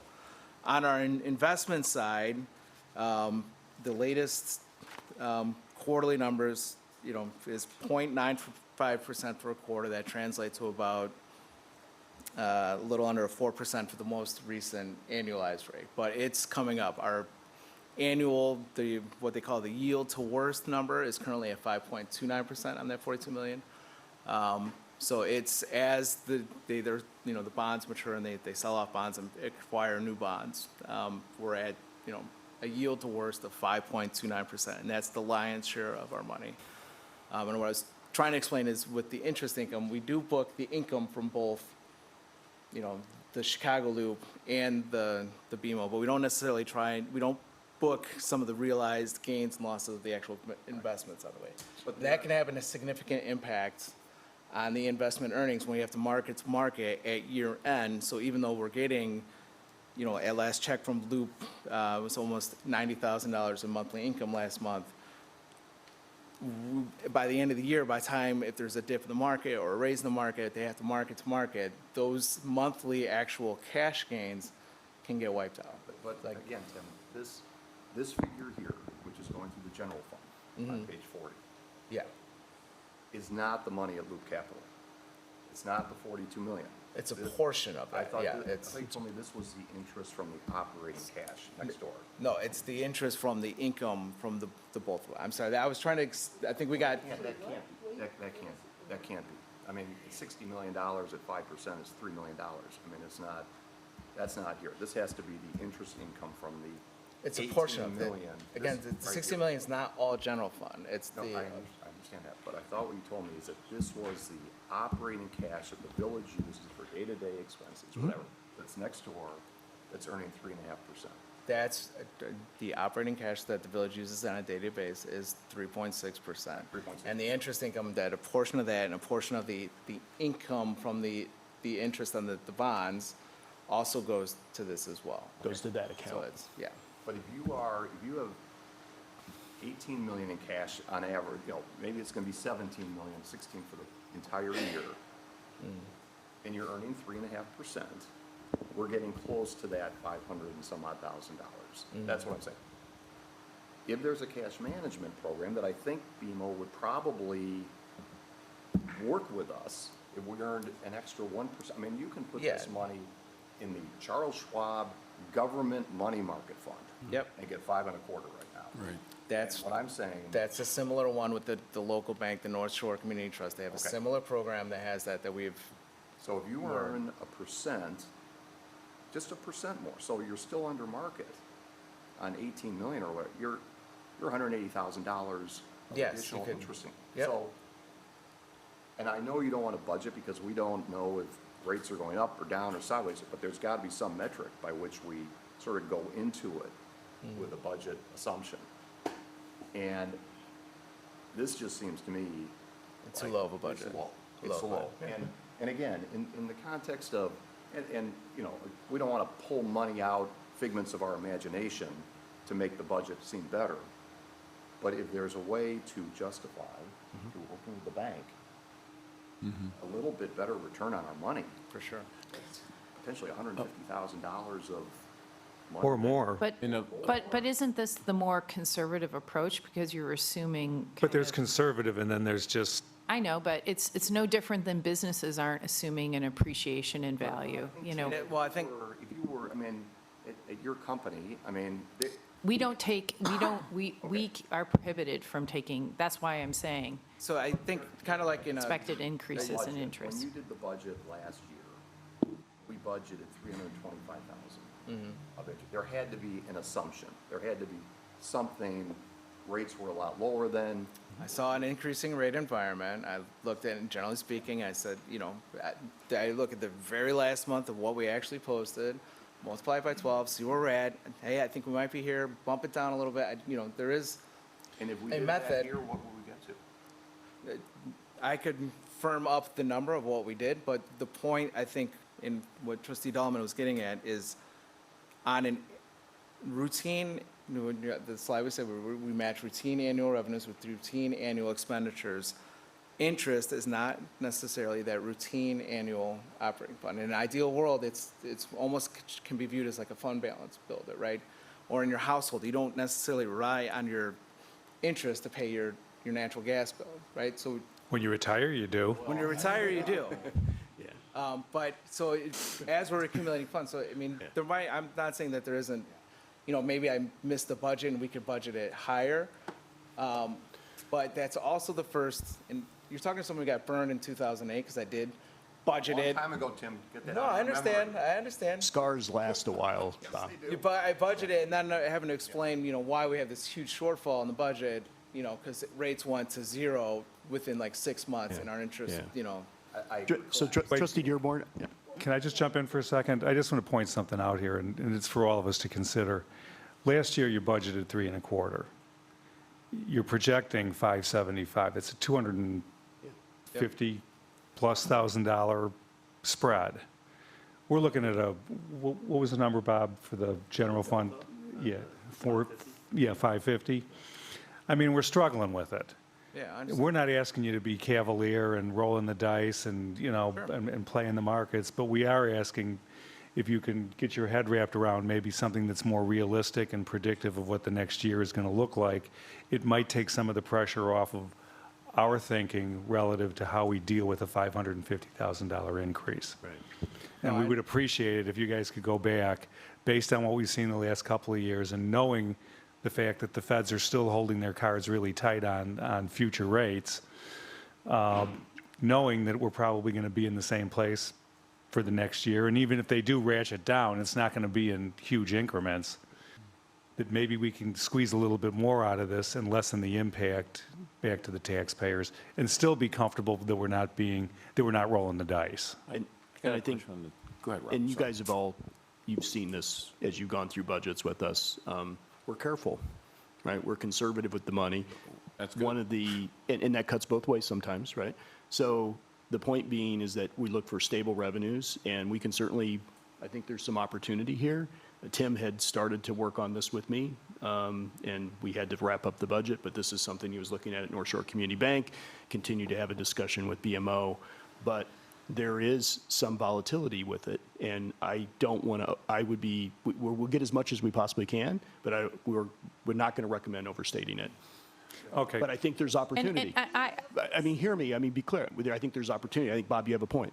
right, and I'll just tell you, because we're having these conversations hourly in my, you know, because my business is so affected by the insurance rates and the, interest rates. we've never taken price appreciation expectations, even though we take monthly increases on our purchase price of new homes coming in online. We can't take that into account because of the volatility in the market. And I just think that there is no guarantee that the rates are going to be high in February, right? They could come down significantly because there's so many global impacts to the interest rates with two potential very significant wars. So I agree there may be an opportunity to get a better rate, but I think I'm concerned about trying to close a gap by thinking that we can depend on higher interest rates on our cash. You know, Okay, do we have a? So I that's guess, my only concern. Sort of my broader question, do we have a formal investment policy? Do we? Oh, yeah. We do. Okay, so I gotta look at, I mean, very- because right now, if we lock something up for a year, we know exactly what we're going to be earning. Do we restrict on how long we? Well, this is an lock things up? operating account, though, too. Oh, so- I know, but I mean, that's our still cash overall, coming in. yes, we have an investment policy, Okay. which you And were shame on me. Yes. instrumental in helping us Yeah, put no, that it's a together. good, that's for the loop money. That's for the longer term, not long term, but the. But not yeah. necessarily for this. So this is And all. it's very, but- obviously, we're a municipality, we're very restricted to be very conservative. Right, in all our so for the operating funds, then it's just, it's judgment in a sense of how long Yeah. one would. And there's cash flow needs, right? Because there's going to be spikes in the, when property tax revenues come in twice a year, and then there's going to be lag, right? So you got to maintain a certain amount of cash flow. Okay. I used to do I had the cash question of management per 63 job. million. It was my entire job. So, I Yeah. mean, I know Yeah. that it could take a significant amount of time depending upon what one's policy is. Chris, Okay, just to- as a group, are we comfortable remanding this back to them to see if we can squeeze something more out of this and let them come back? I mean, a lot of the stuff that we do today isn't final decision. That's what the budget's for. But, you know, what I'm hearing here is there's a comfort with maybe being a little bit more open-minded to where the markets are today and adjusting this number based on that and seeing how it impacts our overall revenue piece. Yeah, Go ahead, Bob. I was going to say, Chris, and I don't mean to belabor this, but, you know, I think that we can look at it, you know, when interest rates were at zero, cash was not a viable, it was a viable asset class for certain reasons, but not from a return standpoint. It is now a viable asset class. And, I mean, I've seen it in my world, business world, where, you know, we're adjusting sort of how we manage cash for our clients. And, you know, we might be using money market funds. I mean, I guess what I'm saying is, if we could think outside the box and not just say, okay, well, 18 million, that's what we have at BMO. Maybe that's the right thing, or maybe we remand some of this back to Loop and say, put this in a money market fund that's earning us, and then we'll draw from there for operating cash. And I think BMO will talk to us on this. I mean, I think they will work with us because On a personal level, They're good I would be really comfortable to have them over at North Shore Community Bank, only for the purpose of BMO is not a, that's an alternative too. you know, is not a United States corporation. And- And the money is, and whatever money they earn on our money isn't staying here, it's going to Montreal. And we know, we've been dealing with Canadian financial interests for a long, long time in this town and have not had good luck with it. And maybe we should start taking care of our own when it comes to our investment process as well. So just look at the whole structure. I think what we're saying here, the 3.5% doesn't seem market. And again, Tina, I think discounting what we think we can earn over the next is the right way to do it. I think it's too big right now, and No, anyway. Yeah, we'll come back and take a look at it for our next follow-up. Absolutely. I've Sorry got about this that. on, no, it's okay. apologize at all. I I just- appreciate that you look at it. Glad you guys didn't get a chance to continue your discussion. So, to Chris's point about moving your arrangement from one bank to another, municipalities will do RFPs for banking service agreements, and that's one way to test the market. It's a lot of work, done it a couple of times, so this may be the opportunity to look at it.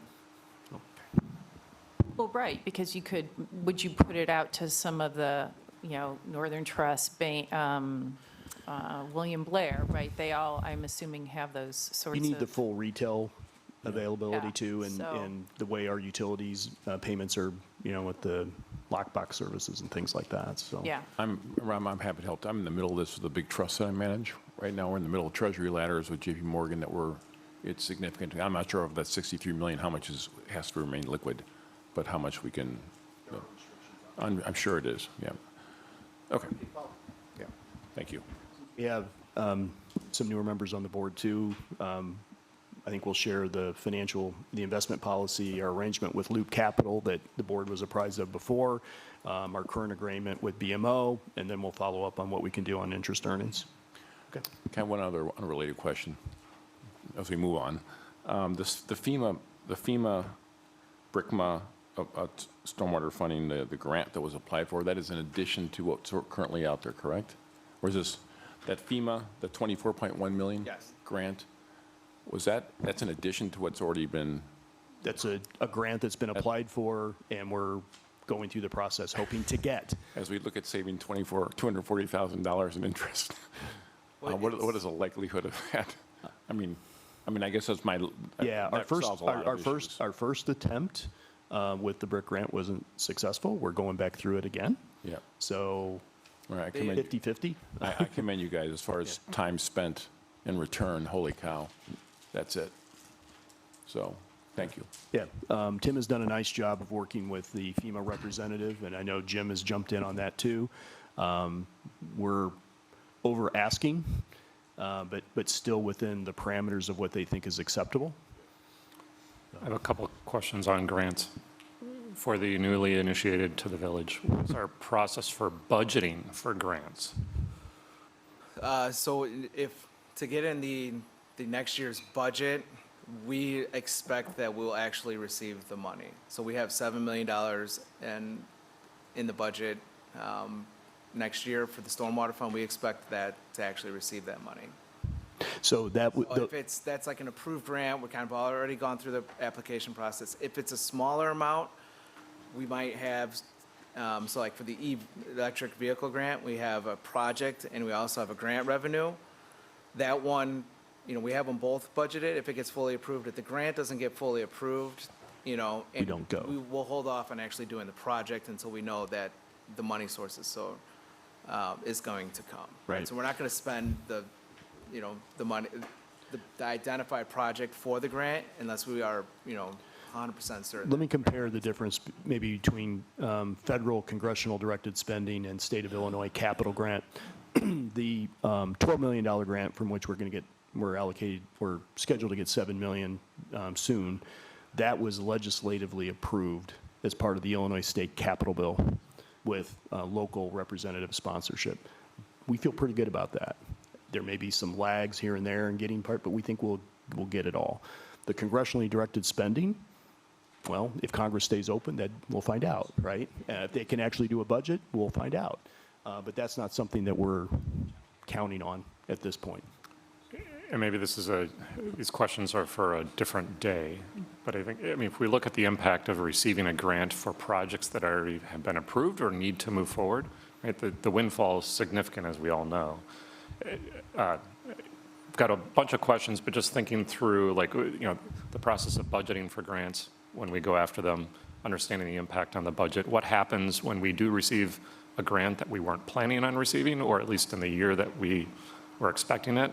Then how do budget dollars get reallocated? Maybe it's more of a one-off that I could have with village staff to learn more about it. But I would say I would emphasize the significant impact that grants can have on our budget. If we think about let's just keep it simple and say we have $500,000 we're trying to find in the budget today. And one grant could easily tip the scale in our favor.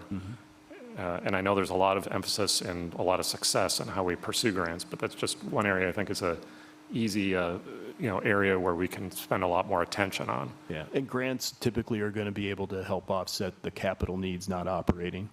So that's a big distinction in the way we budget. Yeah. And capital has more discretion in terms of timing.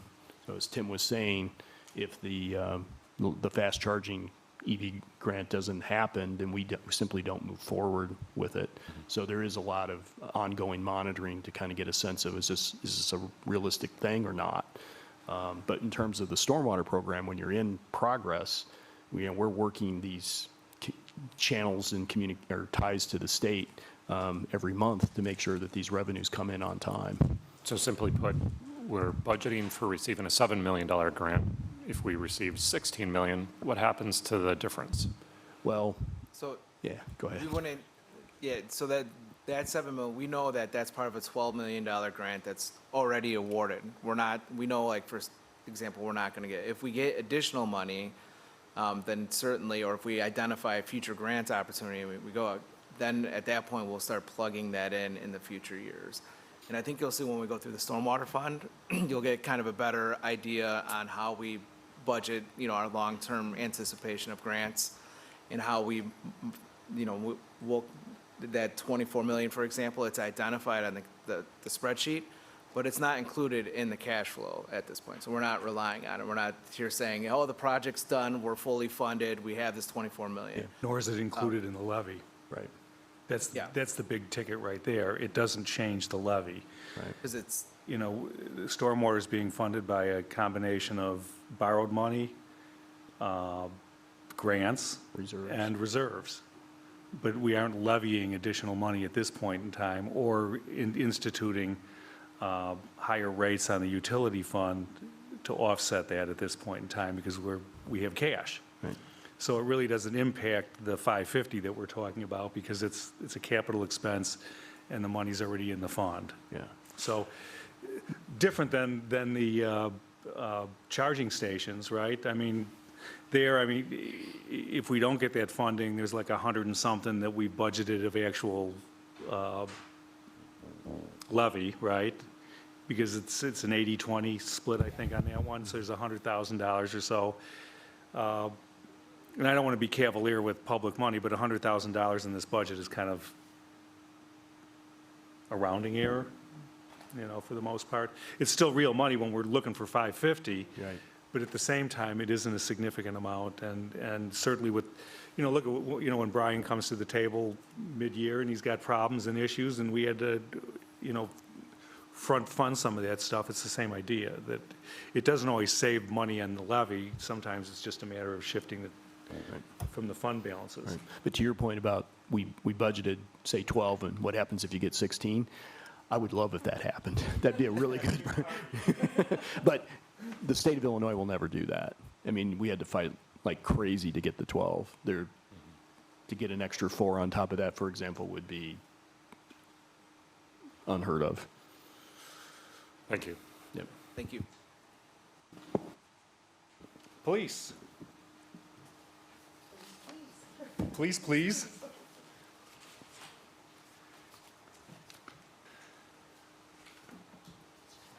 Tim, do you have the,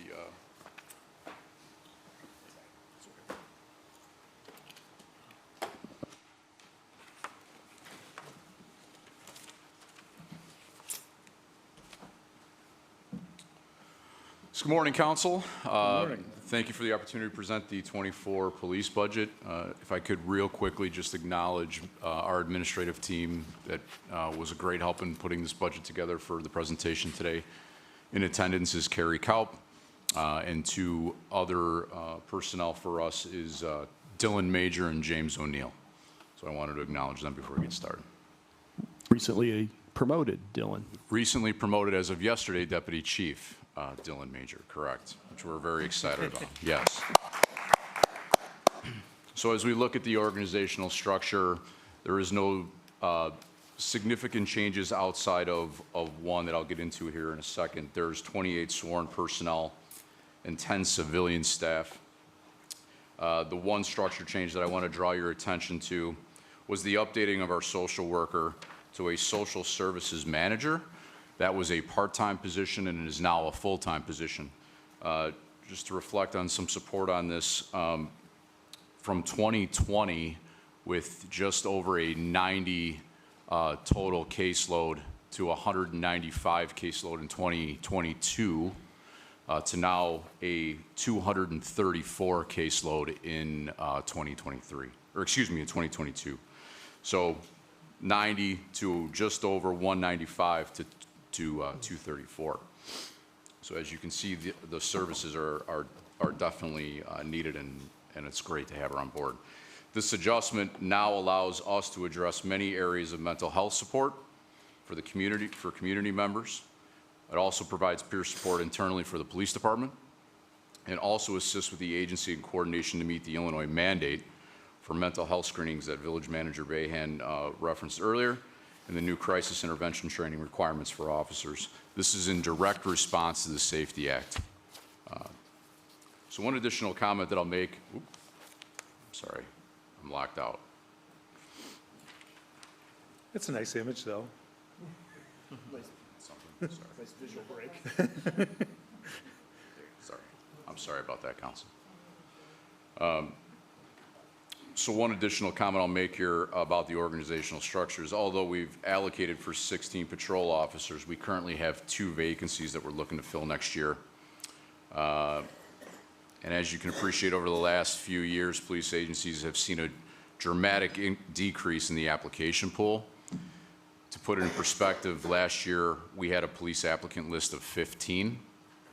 When I tested, it was over 300, 22 years ago. And most recent candidate listed was a posted total of 21. So we're struggling there. But with that being said, and with the assistance of Human Resources, hopefully with 2 tests per year, we're currently we're interviewing candidates now, and we're hopeful that we'll find some qualified candidates for the January Academy. This is not working.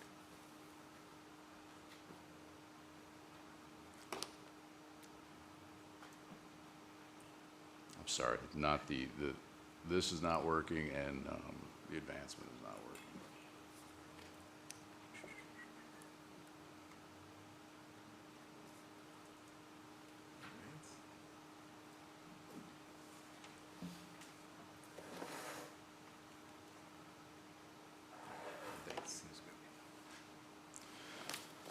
So as we look at the 2023 accomplishments, we're very proud that we negotiated a 10-year agreement with the Village of Glenview for continued dispatch services. That was in front of you in October. We completed phase 1 of the HVAC system replacement. We amended the gasoline-powered leaf blower ordinance based on the regional working group recommendations.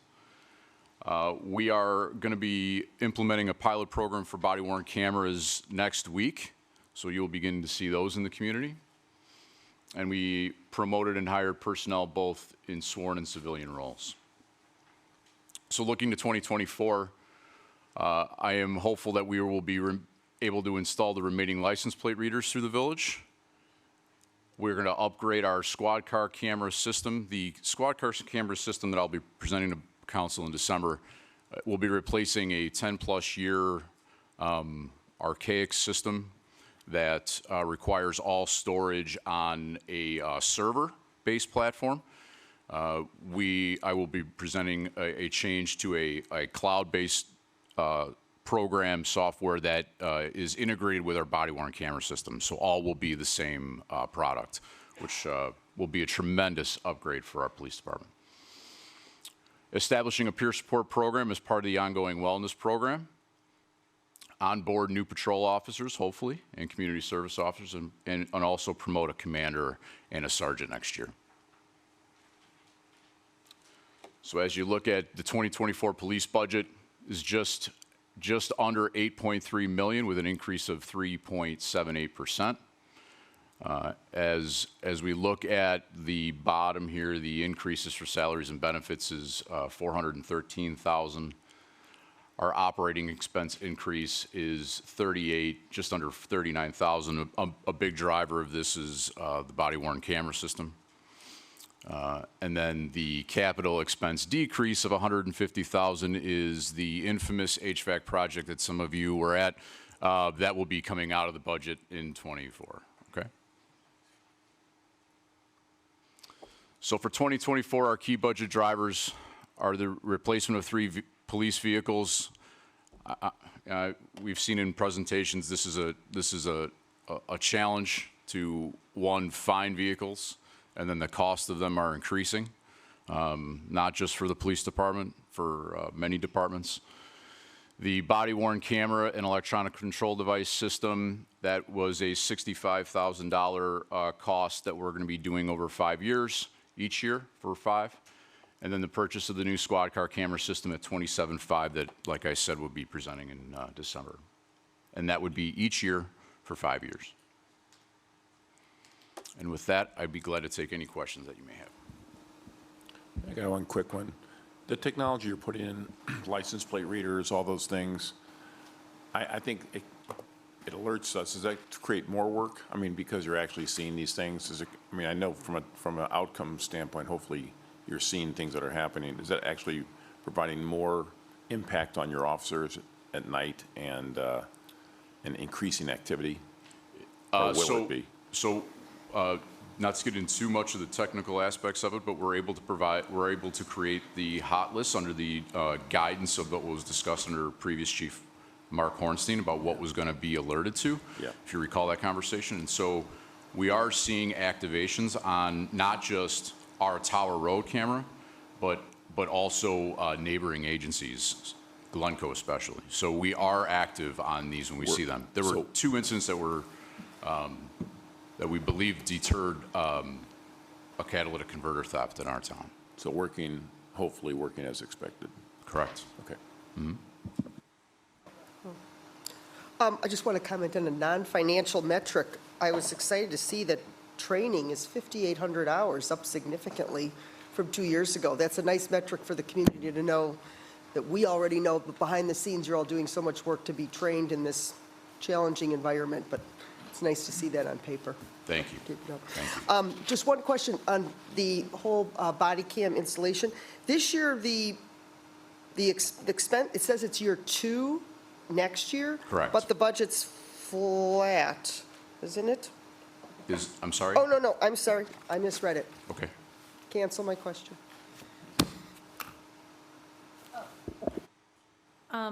For the social services manager, and it's dual, or it's got multiple responsibilities, right? Because it's mental health support for officers. But can you talk a little bit about that significant, I guess, case increase from, I think it was 90 to 234? Yeah, so let me clarify, because Okay. In 2021, Dr. Plazas, who's our social worker, and I may comment here real quick about Cynthia, is that a tremendous resource for us. She was the social worker that was in Highland Park during that that tragedy, and to have her knowledge base and her expertise now full-time for us is really, really outstanding. So just a comment about her there. But we documented a caseload in 21 of 195 cases. A 91% increase over 2020, where her caseload was 102. And then obviously a significant 135% increase from 2016 to date. So, which in 2016 was 83. So, but to answer your question, mental health is a growing issue that we are being trained on as we can in CIT officers, but we are identifying more and more people in need of service. And to her credit, we've actually even deployed her out to scenes when it was safe to introduce her to a family or a person in need in the community. We have done just that. And not that our police officers don't handle everybody with professionalism and respect, but it is a tremendous resource to have her not in an authoritative uniform and all of that to address the period of time after our initial encounter. So she will be providing service through this program for both the police officers per mandate and as well as a resource for the community. Do you think that I'm just kind of curious, the time split, is it about 50-50 between community-based or officer-based? we obviously want to make sure, I mean, I'm just seeing that this is increased from a part-time position to a full-time position, I think, this year. Yes. And do you see a trend? I'm just curious for So- years to come. So the peer support program is going to be rolled out. It will be, I believe it will be a tremendous amount of her time. I believe it would be close to 50% when the dust settles on the program and it's fully running. But kind of in-house, to give you a snapshot of what's going on internally, our officers are stopping by her office now and having private conversations, and her door has been always open and been that resource for us before the program even started. When that time comes where she's needed for a case for a community member, that time is devoted there. But I believe that we will be close to a 50-50 split. Chief, a couple questions. Yes, sir. And one might be for Tim, actually. But I noticed that, we all noticed, that the capital request is significantly less than recent years. I just want to make sure we're on record, we're not starving the police department in any way. Is there anything that we're missing here that should be considered, or does that capital plan just line up with what your needs are for '24? Well, I can tell you, ever since watching with Chief Hornstein in the deputy chief role, I have to say to this council, I appreciate that question every year, because it means a lot to us, and I know it means a lot to Chief Ripka. I don't think. I didn't say that to Chief Ripka. Well, Chief Ripka offered to defer his budget to address some of the concerns here today. He's on his No, own. I think, the HVAC project was a significant cost. You will see full transparency here. The cost of the cars for purchasing a squad car now is over $50,000. It's just the cost of it. So you'll see that in capital projected over the 5 years. But no, I'm very comfortable where I'm at Good. and where we're going.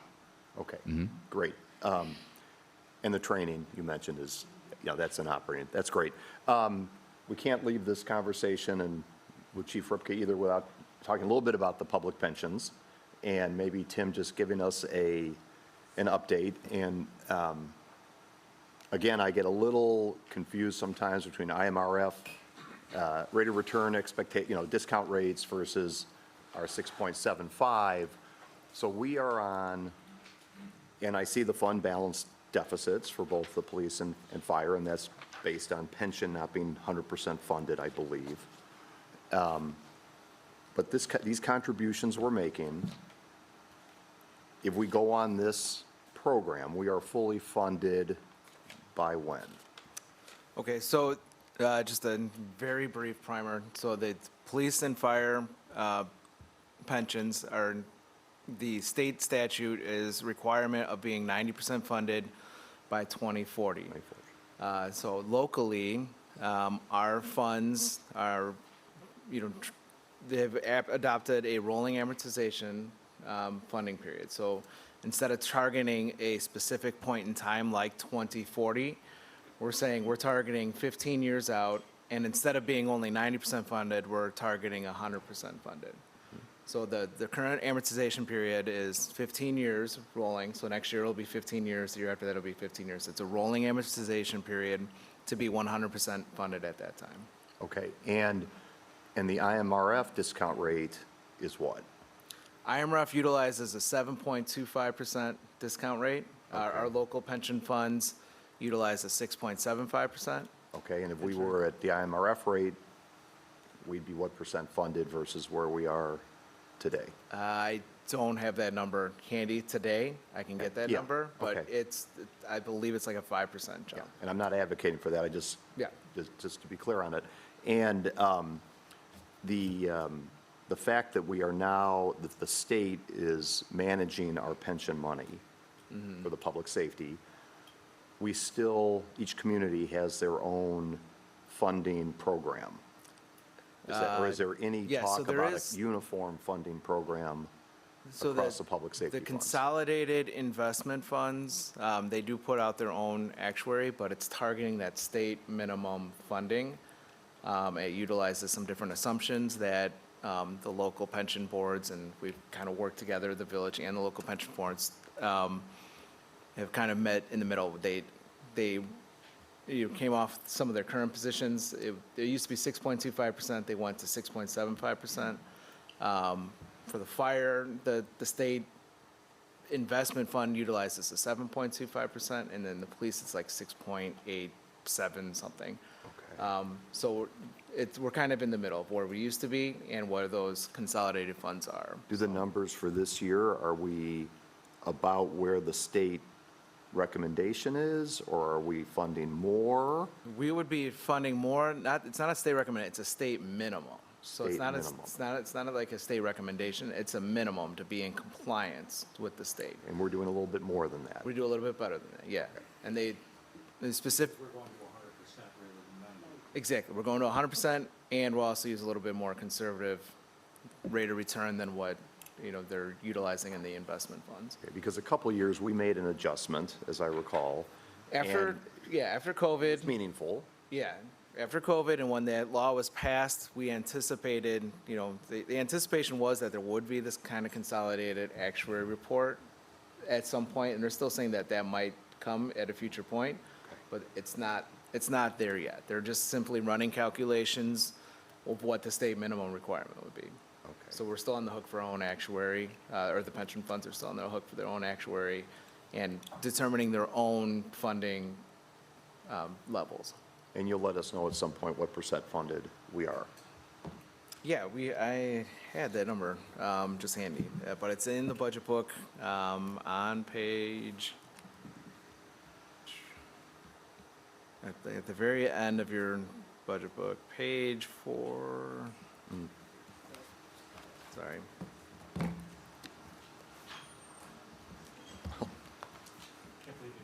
I was going to say, I think I'm just going to take his word for it when he finds it. 420. What are the numbers, Tim? So Winnetka Police is 79% funded. Okay. Winnetka Fire is 72% funded.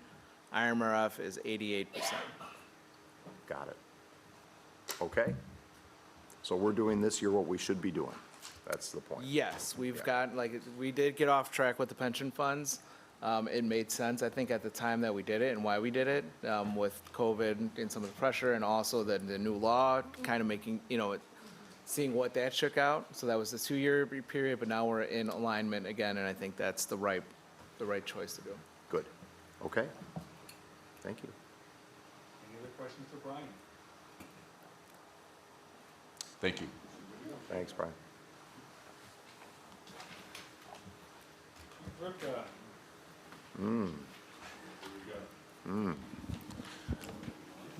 Now that Brian's used all his money.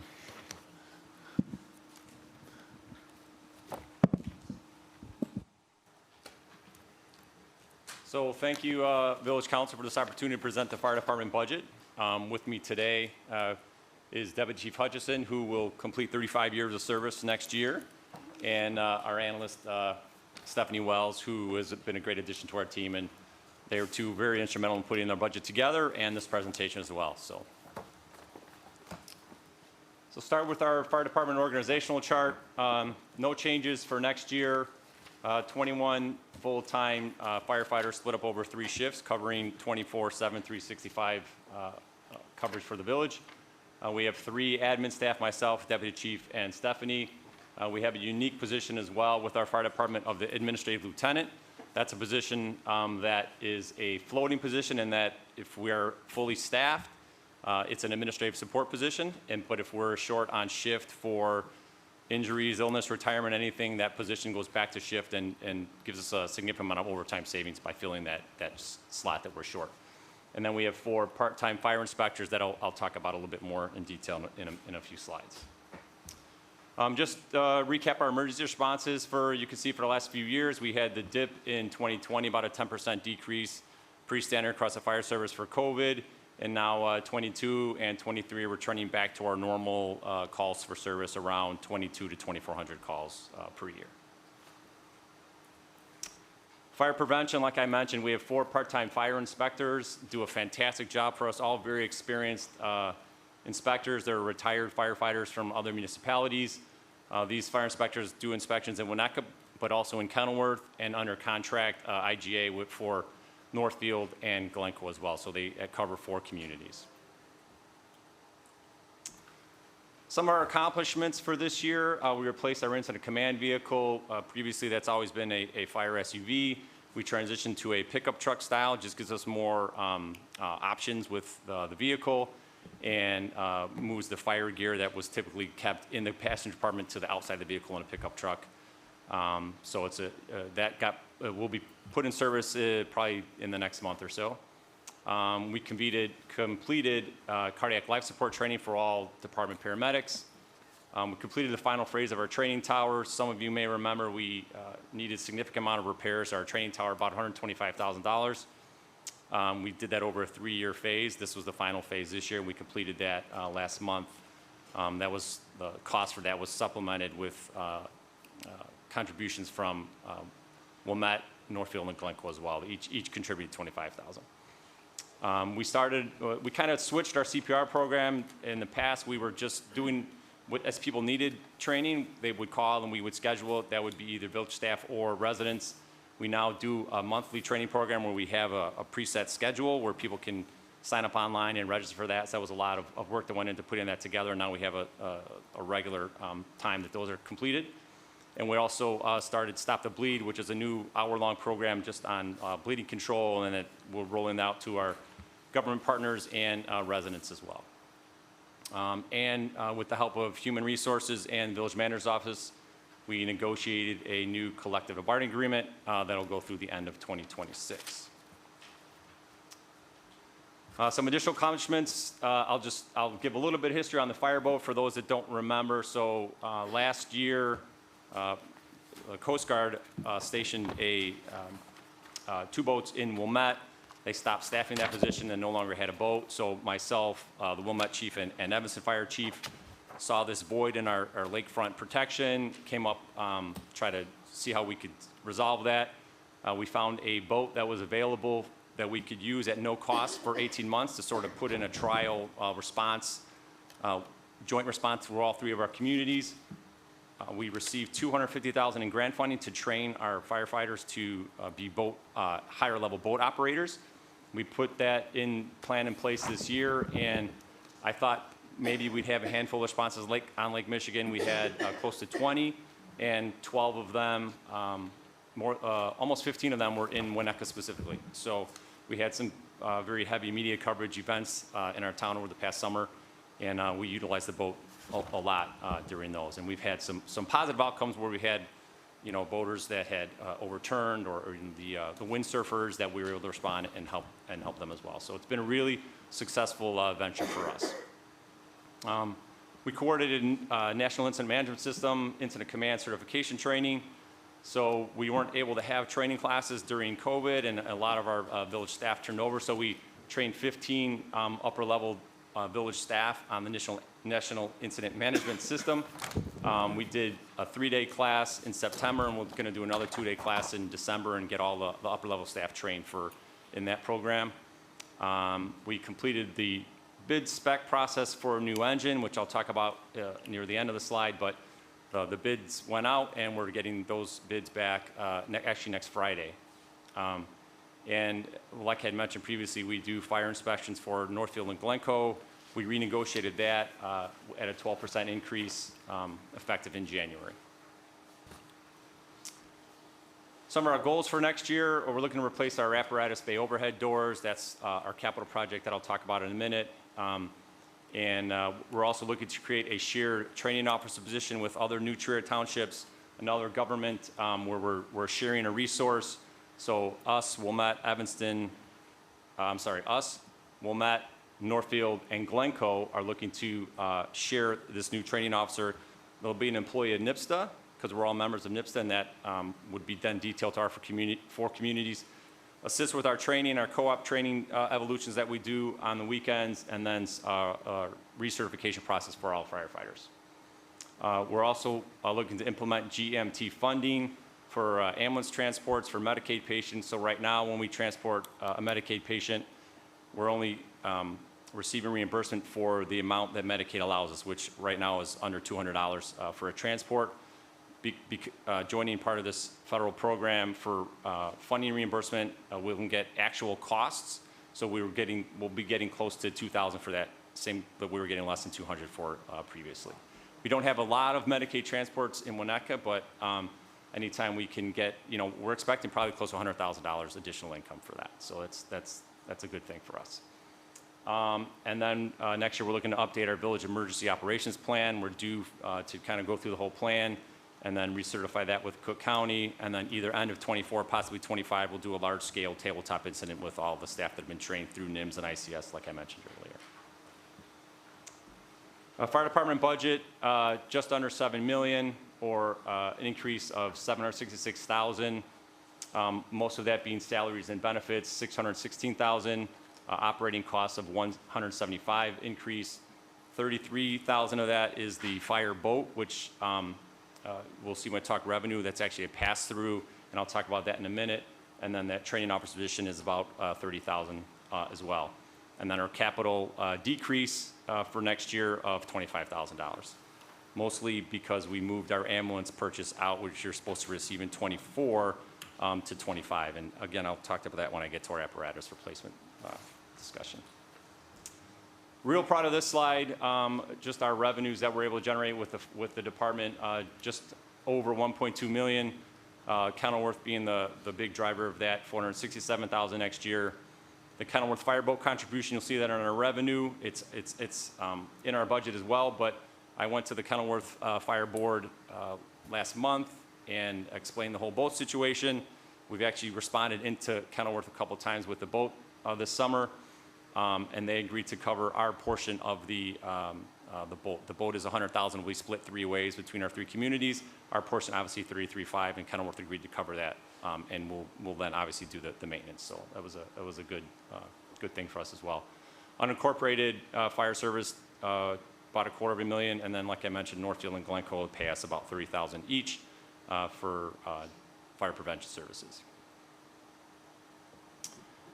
Capital projects, the only one we have for next year is replacing our overhead doors. Our garage doors are original to station remodel in 1997. You can kind of see in the photo, they're starting to rust through. Some of the glass is starting to fog. We can replace all 8 doors at about $75,000. The only change we're going to make is we're going to add a second row of windows, so just we have some increased light on the bay floor. And I bring this slide up every year. You can kind of see this a little, if the slide looks dated, it's because it is. We started this apparatus replacement plan back in 2012. We had 2 engines that were purchased 4 years apart, so coming up with a replacement plan for engines that should be at least 10 years apart was a lot of work. So at the time, myself, the fire chief, Alan Burkowski, and village manager Bayhan sat down, put together this 20-year plan to sort of space out our apparatus purchase. We understand they're very expensive apparatus, and we don't take it lightly when it comes time to buy one. So we wanted to make sure we got the most useful life out of them, but also had them replaced it in a timely fashion. So the ambulance that you see that is now 2025 was originally part of our plan schedule for '24. When we got approval to purchase it in '22 by council, we made that purchase, and we were expecting to get it November-ish of next year. It's a Ford chassis, so it's now pushed out till March of '25. Like I said, the bid specs, moving on to the engine, the bid specs it's a long process to put that together. We've just completed it. Like I said, we'll be getting them back in the next few months. Build times were originally, when we started this, 18 months, 24. Now they're up to 36 months. So that engine is a 2000 that's the one we had to stretch out a little bit to get an extra 5 years. Now we'll be getting an extra 7 years out, 2 additional to the 5. So it'll be 27 years old when we replace it in 27. Speaking to my counterparts in neighboring communities that have done this recently, we're seeing prices around $950,000, which is the number we have, somewhere upwards of $1.2 million. So like I said, we'll be reviewing our specs when we get them back next Friday. And then I'll probably be before you end of this year, beginning of next year, to get approval to make that purchase for that fire engine. But the good news is then we'll have about a 5-year break before we need to buy another large apparatus. So. And with that, I'm happy to answer any questions to the fire department or fire department budget. Well, I guess the same question. Your capital budget, you're good with this? You're not being starved from for items you want and? Not being starved, Chief O'Connell has offered to give me anything we need from his Okay, side of the building. good. So, yeah, no, like I said, we put a lot of plan on this. You know, we have our 5 years spelled out. The engine, you know, the vehicles are our big purchase. Having that plan in place is helpful in our planning process. You know, the build times being stretched out is stretching us a little bit in some of those, but, you know, council's always been fantastic with helping us, you know, try to stay on that charge. So we're good, but thank you. Good, Yeah. that's great. Okay, one quick one. I see overtime is up. It's not a significant dollar relative to your budget, but I just wanted to know if there was some staffing or operational change that is driving overtime to go up. Yeah, some of that overtime cost is, as part of our CBA, we agreed to train, so when we hire, when we promote someone to the next level, they're required to have a certain level of training, and it's now up to five 40-hour classes, which they go to on their day off, and there's overtime related to that. With our new CBA, they agreed to get that training ahead of time. In order to be promoted, they have to get their training in order to take the test for promotion. Kind of, it's really good for us. There's some costs right now because we have to put people through classes, so that's part of the driver of that. Okay, thank you. What is a good intent call? Is that like getting the Dearborn's cat out of the tree, or what's going on there? That's kind of the catch-all area of someone has a problem with hot water heater or a cooking stove, or So it's just assisting the residents in any way? it's a resident that has an issue in their house or it's some kind, and they Okay. call us for help. And Rob, I'll give you an example. We had a dog sitter that locked herself out of the house. The fire department came, they went into our basement window, opened up the house. Is there a chargeback system for that? There so was you can no charge. so you can add Trustee Dearborn to one of those good intent calls that you see for next year. There was But no yes. charge. It was unbelievable. Yeah, no, the screen's still broken, by the way, but, Which is why we don't charge. no, they're great. They're fantastic. I have a question that pertains to both police and fire. What's our process for setting up reserves to account for these large equipment purchases in the future? Sure, that's just part of the overall kind of pay-as-you-go philosophy with capital. And that's when we look at the 5-year plan, trying to do our best to kind of smooth it out. But yeah, generally speaking, we rely on that slide on page 12 that shows that we rely on our operating income, net operating income of revenues over expenses to accumulate funds to pay for these. Just for the benefit of me, but I'm familiar with pay-as-you-go, but can you just define it so I have a clear understanding of how we define it? Yeah, as a so village? as you identify, I mean, it's right in the name, I guess, as you identify capital, you accumulate funds to pay for it so that you don't have to take out debt. You don't raise taxes in one year to pay for one item and then lower the taxes the next year. I mean, you try and accumulate funds as you go to pay for the capital loan. Got it. Thank you. And that's really great because the municipal accounting, Chris, you've mentioned this over the years, is just really different. So the enterprise funds, so Brian's funds and so on, they're self-sustaining. They are, our rates are paying for their capital reserves increasing, we're looking at the fund balances, but for police and fire, that's coming out of what? As we pay as you go, is that coming out of the levy? Is that? The general fund. So That's- the general fund, all the revenues. So even though he had that slide that showed a little over $1 million in revenue that the fire department is generating, that's not earmarked towards the fire department, right? It's all revenue coming in goes into the general fund that pays for all the services out. So a portion of the property tax levy goes towards capital, a portion goes towards operating. A portion of sales tax goes towards capital, goes towards operating. And it funds all departments. So a sales tax, we don't line it up, sales tax funds the fire department, and the property tax funds the police department. And But so the point is the enterprise funds operate like their own separate businesses. yeah, Whereas police and fire, significant capital expenditures over time are coming out of the tax base and other revenue that they have to accumulate over time toward that 950 for that fire truck. I think that's my understanding. correct. While we're on, if I could just add, and this goes to Chief O'Connell as well, as a new trustee, when we received the tours of both the police and fire department, thinking through the existing facilities, and, you know, Chief O'Connell stated, like, it's a game changer in terms of having the latest technology, the latest facilities for retention and attraction of talent, especially in challenging times like we have today with getting good candidates. It's really just something to think about, something for us to, what are the additional things that we believe would be helpful that maybe we don't have today or that we have today that aren't necessarily the top notch? Not say we want to overspend, but what are those equipment or capital expenditures that we want to start thinking about where we can ensure that we're at the top of the list in the future? Because, I mean, if we think about just in the business world, right, you know, offices, to get people to work in the office, the latest tech, you know, all the latest bells and whistles to have people in the office, whatever, you know, free coffee, I mean, you name it. I would just encourage us to think outside the box and not just the necessary minimum to function, but how can we provide equipment, capital improvements to attract and retain the best candidates? Yeah, you know, I will say, you know, we never had to go back to our boat, you know, we never had a boat in Winnetka. We were the only North Shore community that didn't have a boat to respond to Lake Michigan. We relied on our neighbors to bring inflatable watercraft to our town. And there's people that love the underwater part of the job.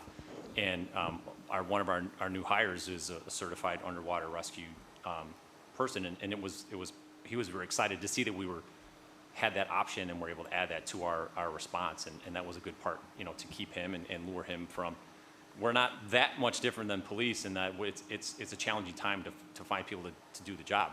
We're very fortunate that we're fully staffed right now, but that's not the case for a lot of fire departments, and our numbers are drastically decreased when we test as well. Our list that we have right now, if we need to hire off of it, I would be hard-pressed to think we wouldn't have to run another test to find people, so. And maybe I'll just add to it as my own personal call to action to both chiefs.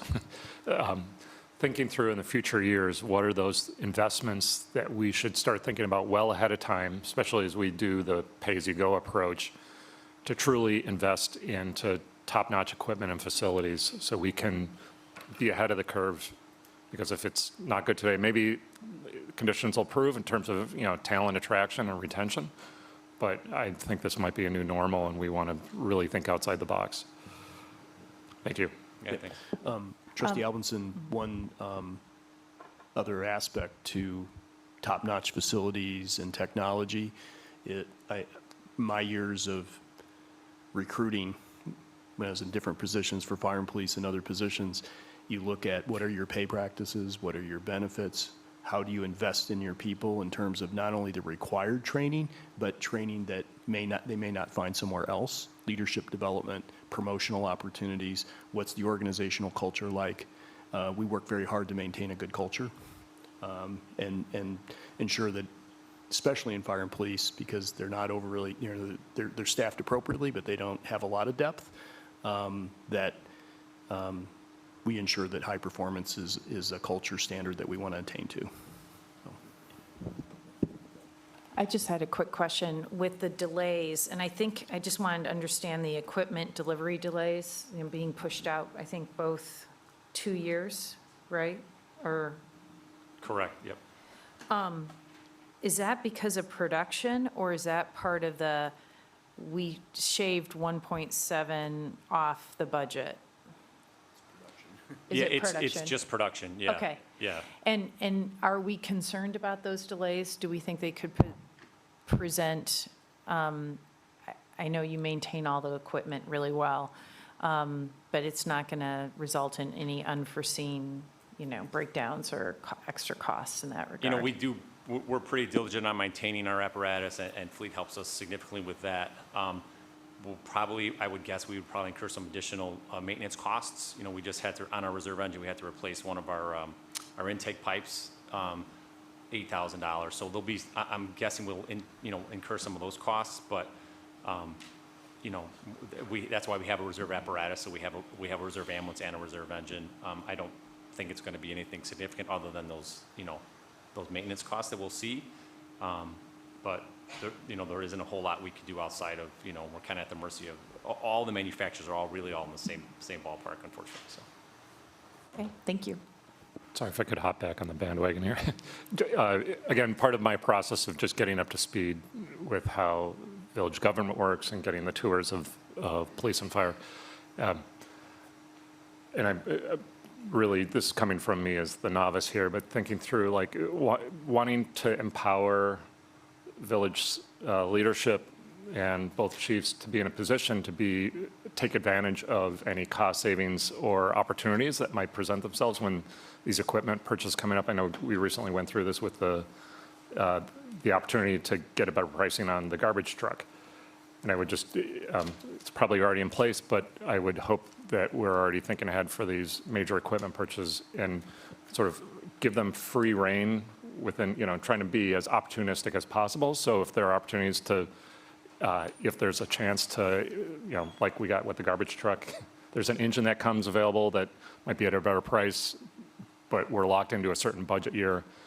I would encourage us to be flexible so we can save in the long term instead of being rigid with our budget. Is that a refuse vehicle? Is that what that is? A garbage truck? Sorry. Refuse vehicle. Sorry, wrong terminology. It's a garbage truck. Okay. Thanks, Chief. All right, it's 11:10. Let's take 10 minutes, and then we'll come back and plow through community development. I think we want to be fresh for that, so 10 minutes. 11:20. We good, guys? Okay. Time for the Community Development Department. David, why don't you go ahead and take it away? Sure. Good morning, everyone. This morning, in addition to the community development budget, I will also present the business district revitalization budget. And with me this morning is Ann Clausen, Assistant Community Development Director. So we will start with the community development budget. As a reminder to the council, this slide highlights the four major areas that the department provides services to the community, plus the fifth area, which is assisting the village manager's office with economic development activities.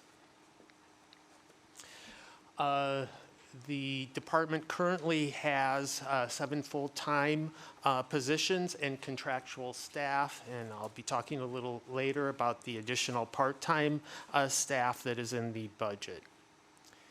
I just want to note at the end of last year and early this year, we experienced some transitions with 2 new employees joining the staff. They replaced the nearly 30 years of experience and community knowledge that the former assistant director provided the village, as well as the nearly 12 years that our former administrative assistant provided. With nearly 30% of our full-time staff being new, it will take some time to replace that community knowledge and experience that these 2 individuals provided.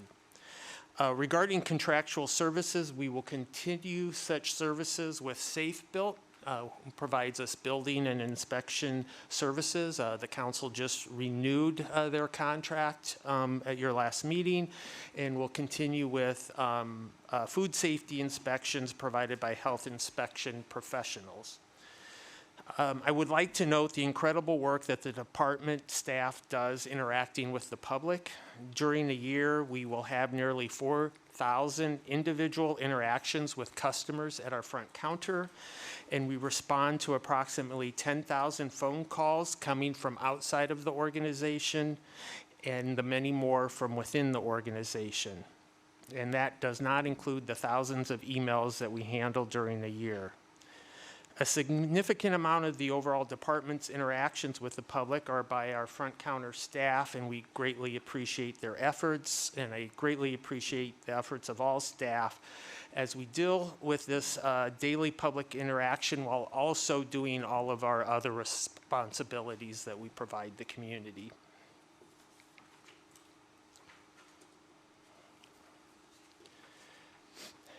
This slide highlights some of our major accomplishments for 2023.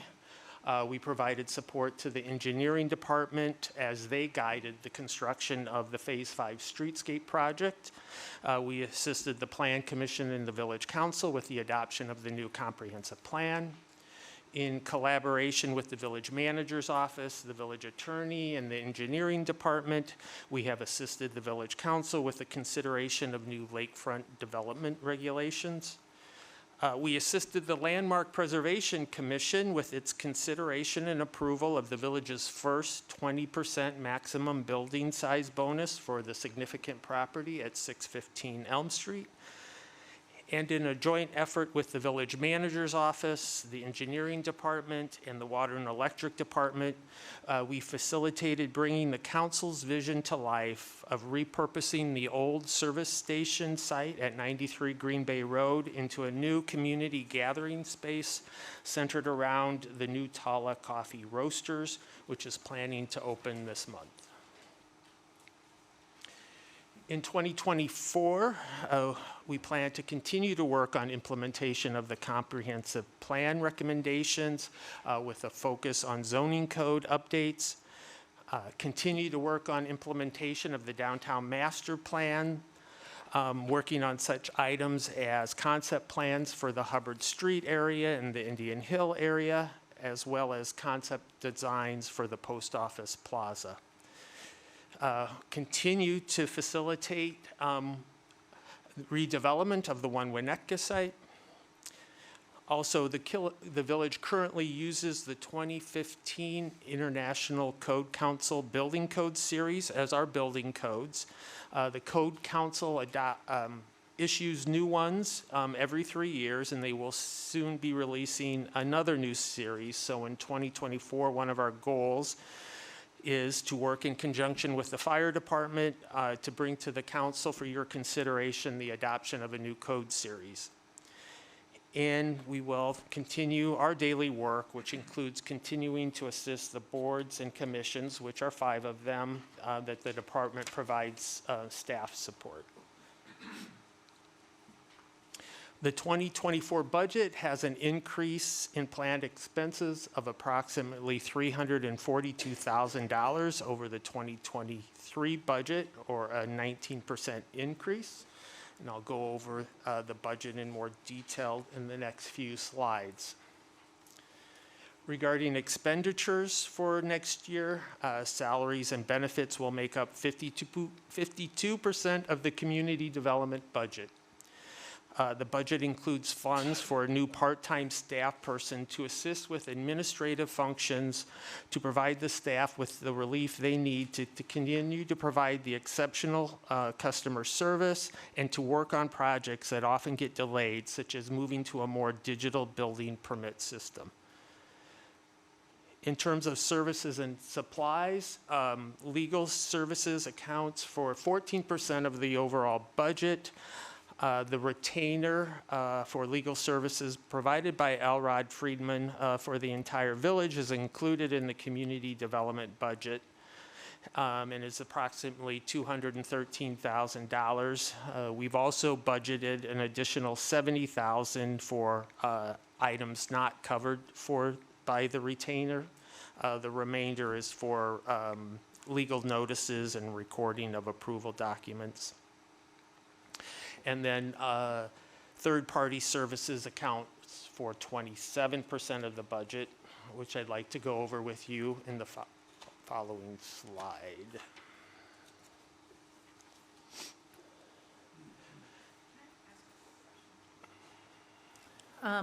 Of that 70,000 of the legal items, is any of that charged back to applicants, for if we handle publishing and mailing out public notices, do the applicants for those projects pay for that?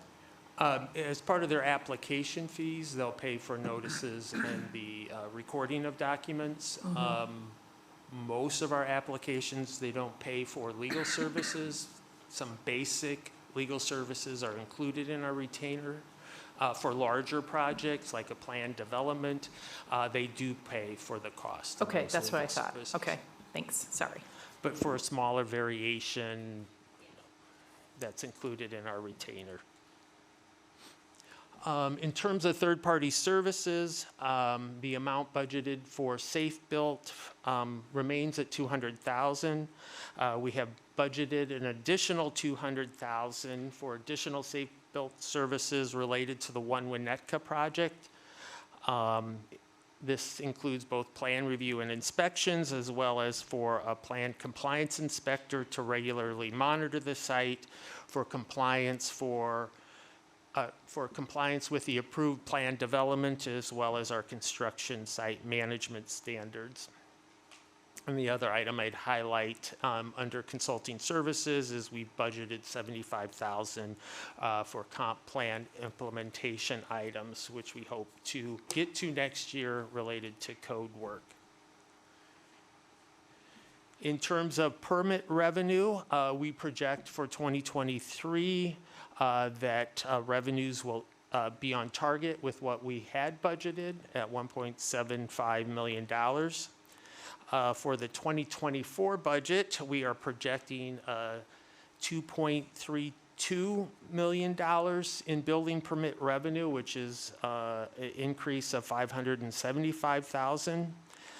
This is due to the restructuring in permit fees that will lead to increases in permit fees paid by new building and addition projects, and I will talk about this a little more in some coming slides. For 2023, we estimate that we will issue nearly 1,100 building permits and perform over 2,700 inspections. In addition, we will assist 80 applicants through the zoning, subdivision, demolition, and design review processes that are considered by our 5 boards and commissions. So in summary, the 2024 key budget items compared to 2023 are as follows. The overall budget will be $2.1 million, increase of 19%, and salaries and benefits will increase by 10%, and services and supplies increase by 31%.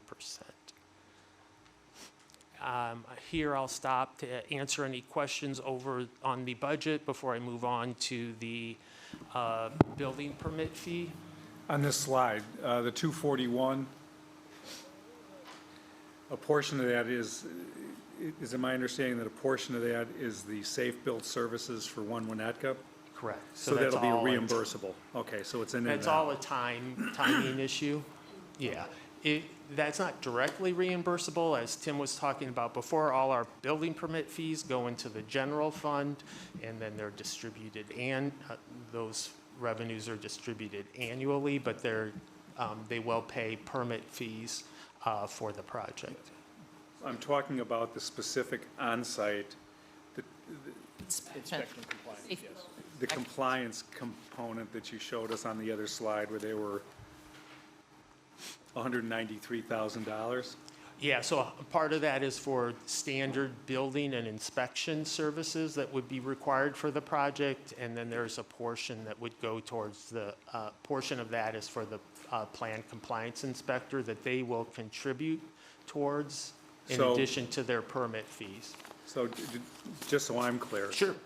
The 200 is nothing for One Winnetka. Correct. So what you're doing is you're taking One Winnetka's, but a portion of that pie is actually direct reimbursables on the permit fees. And what about the on-site inspections and things like that?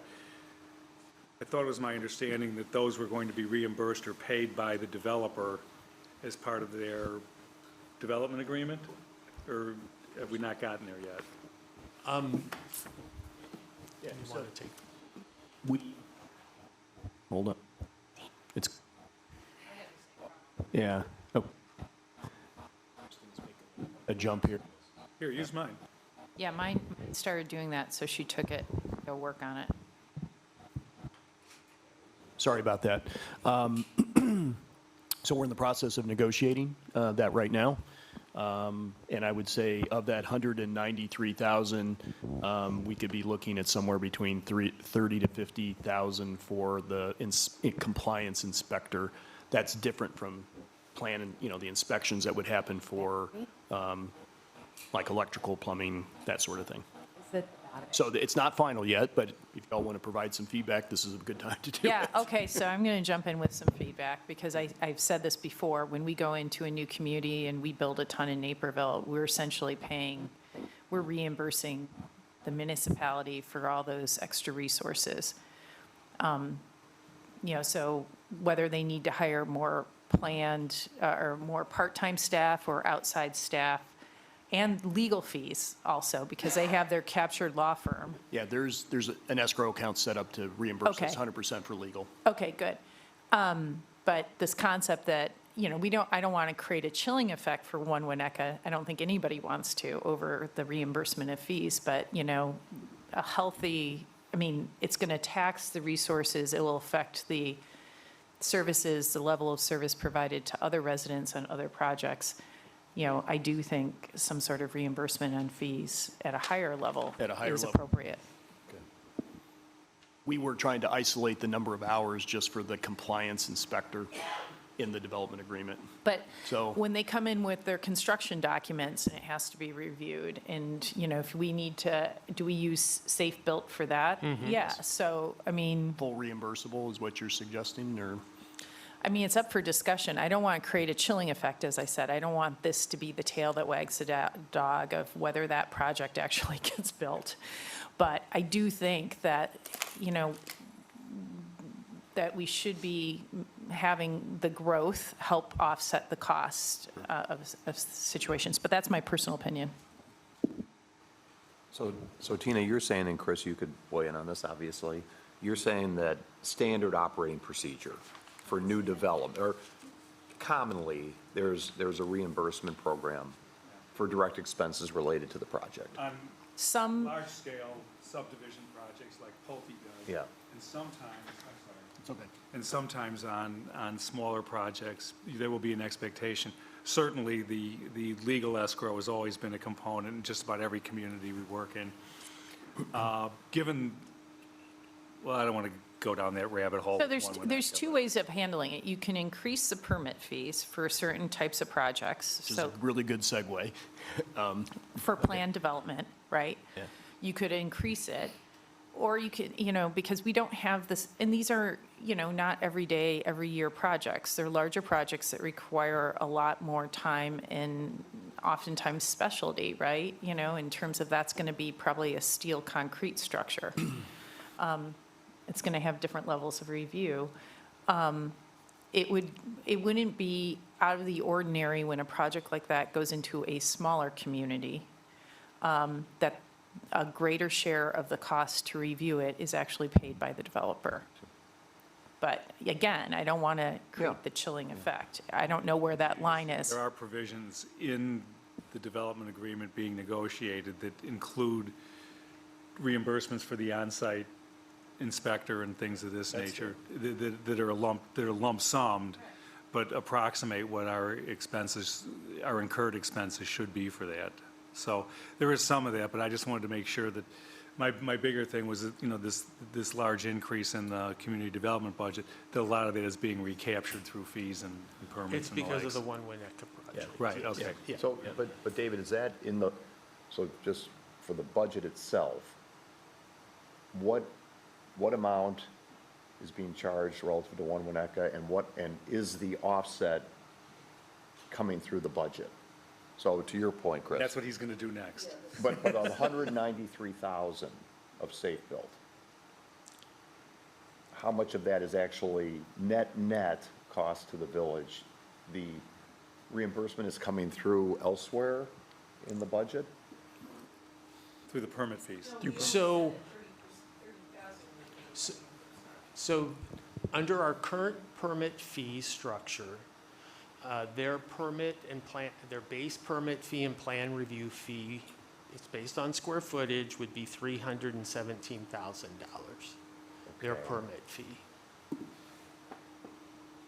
So the $317,000 would cover the $190,000 in I see. expenses. So the permit fee's gone up we saw that by 500,000 for the year. I think that was the number. 300 of that is One Winnetka.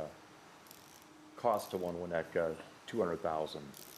Now, the increase, again, so One Winnetka is all a timing issue, right? And it's your approach on budgeting.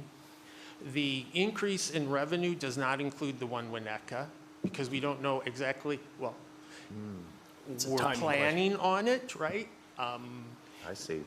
In terms of timing, we've seen in the past, it may be next year, we hope. It could be the year after. So we're not depending upon that revenue. We're planning for the expense in the event it does move forward. So we're keeping that expense in mind. So, yeah. But you have the Rob, if you permit want to. revenue- You have the permit revenue in there. Let's move into the next category. 300,000. Yeah, No, we do not. yeah. So let's move into the, Well, no, I mean, so basically, if the project didn't happen, what does that mean to the budget? right. And again, with every project, so we issue a building permit in 2023. It goes into 2024, right? So we may collect the revenue for that project in 2023, but that revenue isn't tied to that project. It goes into the general fund, and then next year we need to cover whatever expenses we have in the following year. I just have one quick question. This was an interesting chart on the issued building permits, thank you. I see that basically you get, that averages out to 5 per day that are incoming. Do you feel that you have the adequate staff and resources to move these through the system? in a That's way why that you- we've asked for the part-time staff member. Okay. I'll get the. And see how that helps us, because the front counter staff is stretched. Yes. In addition to all those interactions and the permits coming in, there are other responsibilities, so that's Yeah. why we've Okay. asked for the part-time. So a half a person's good, okay, thank you. Good question. Okay. Okay. Building, go through the analysis, and that may inform some of the questions that I can see coming. Okay, so it's a background to the new trustees. So during the later half of 2021, the village council requested that staff begin studying the village's building permit fee structure. And that's given the village uses one method of calculating building permit fees for remodeling projects, which is construction value. And we use another one for new homes and additions, which is square footage. The council asked us to study if new home projects are paying their appropriate share of the village's cost to providing those services. In 2022, staff spent the year gathering permit data that we did not have in order to adequately study the issue and to gather information from other municipalities.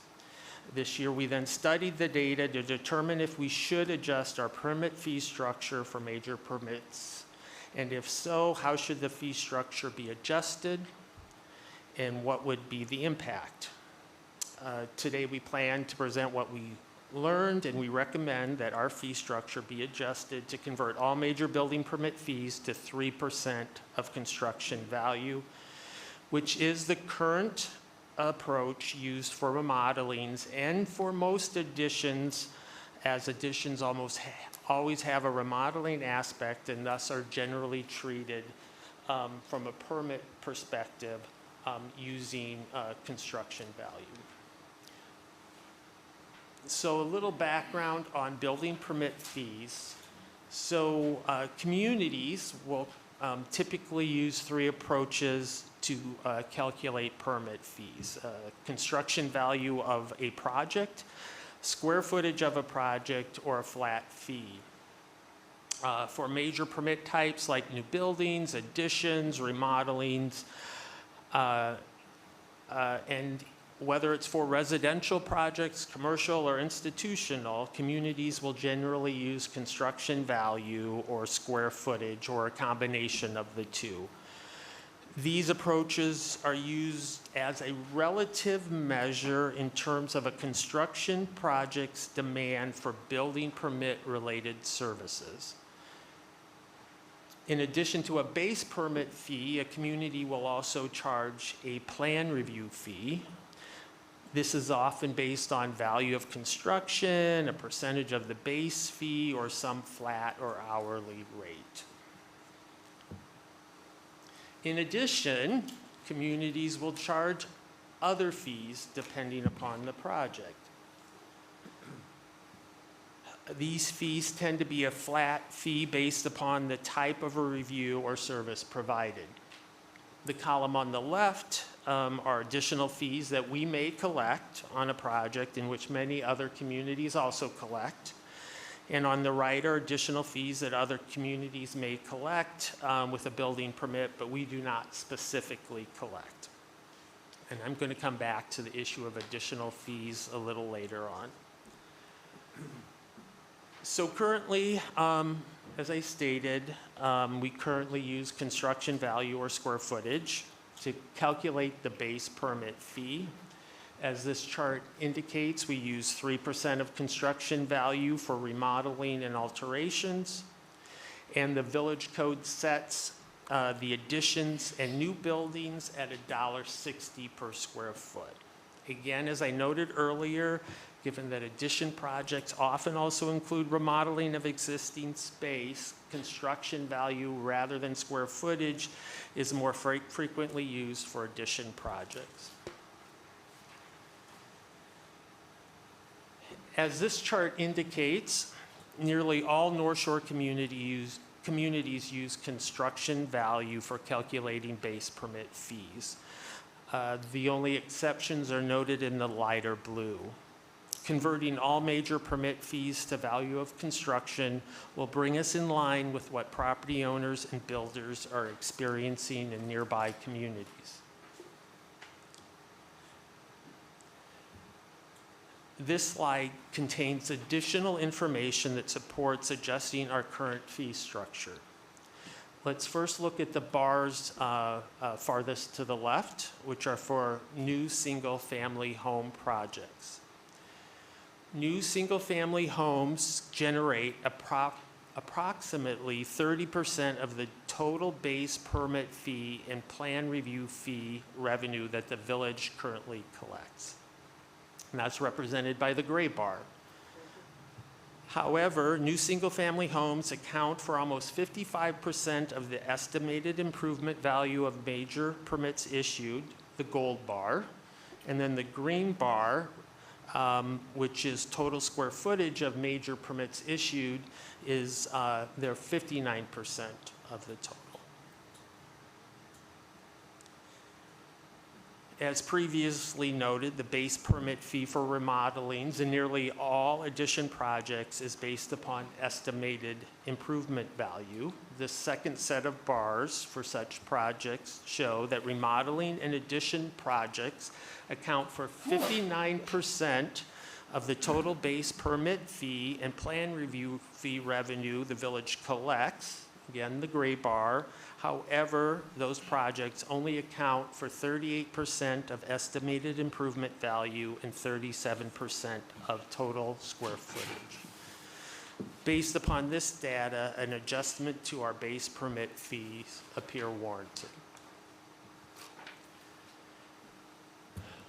So this slide summarizes how we currently collect building permit fees and how staff proposes we calculate them moving forward.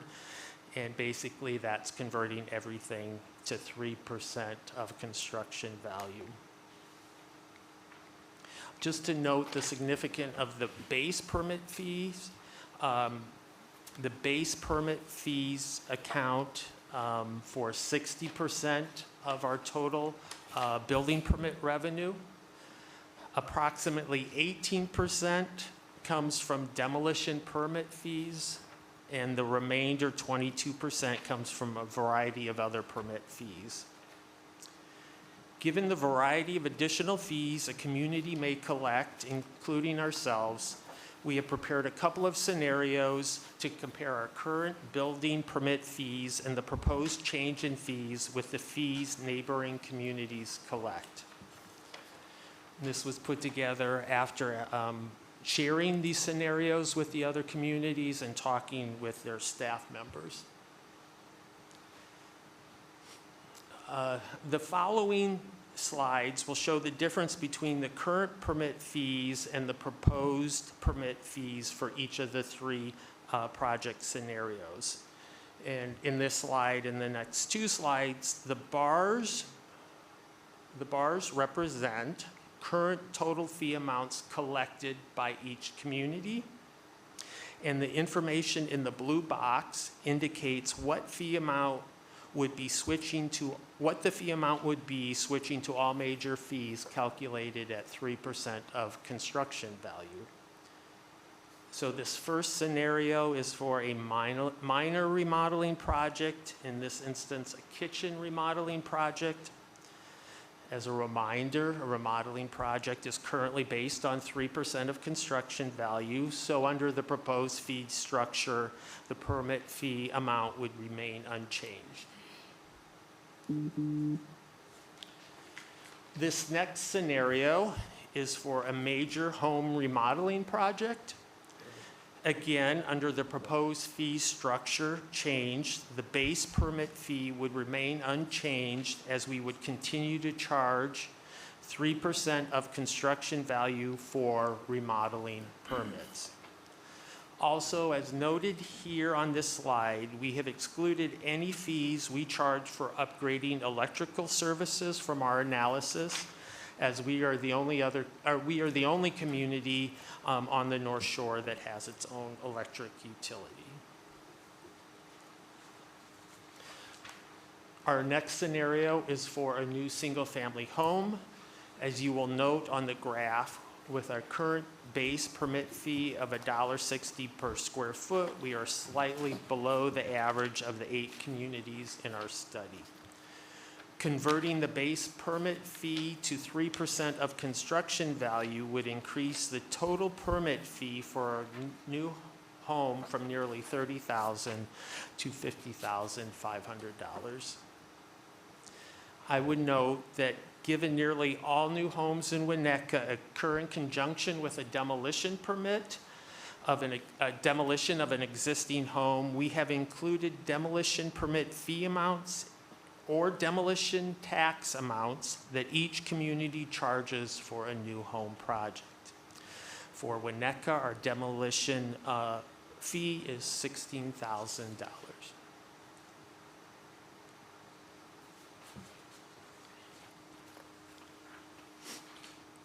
So of the 3 scenario projects we reviewed earlier, the change in fee structure only impacts the new home project, as remodeling projects already use 3% of construction value.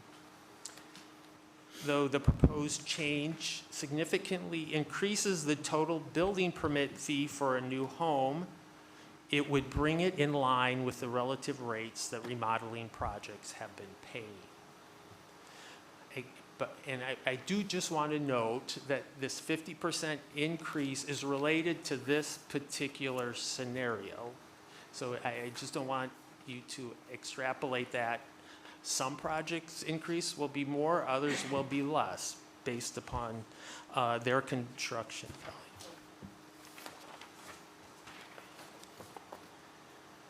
So based upon the average total base fee and plan review fees collected over the last 4 years, we would anticipate that converting all major permit fees to value of construction would result in generating approximately $720,000 in additional building permit revenue. I guess I'm trying to understand the strategy here.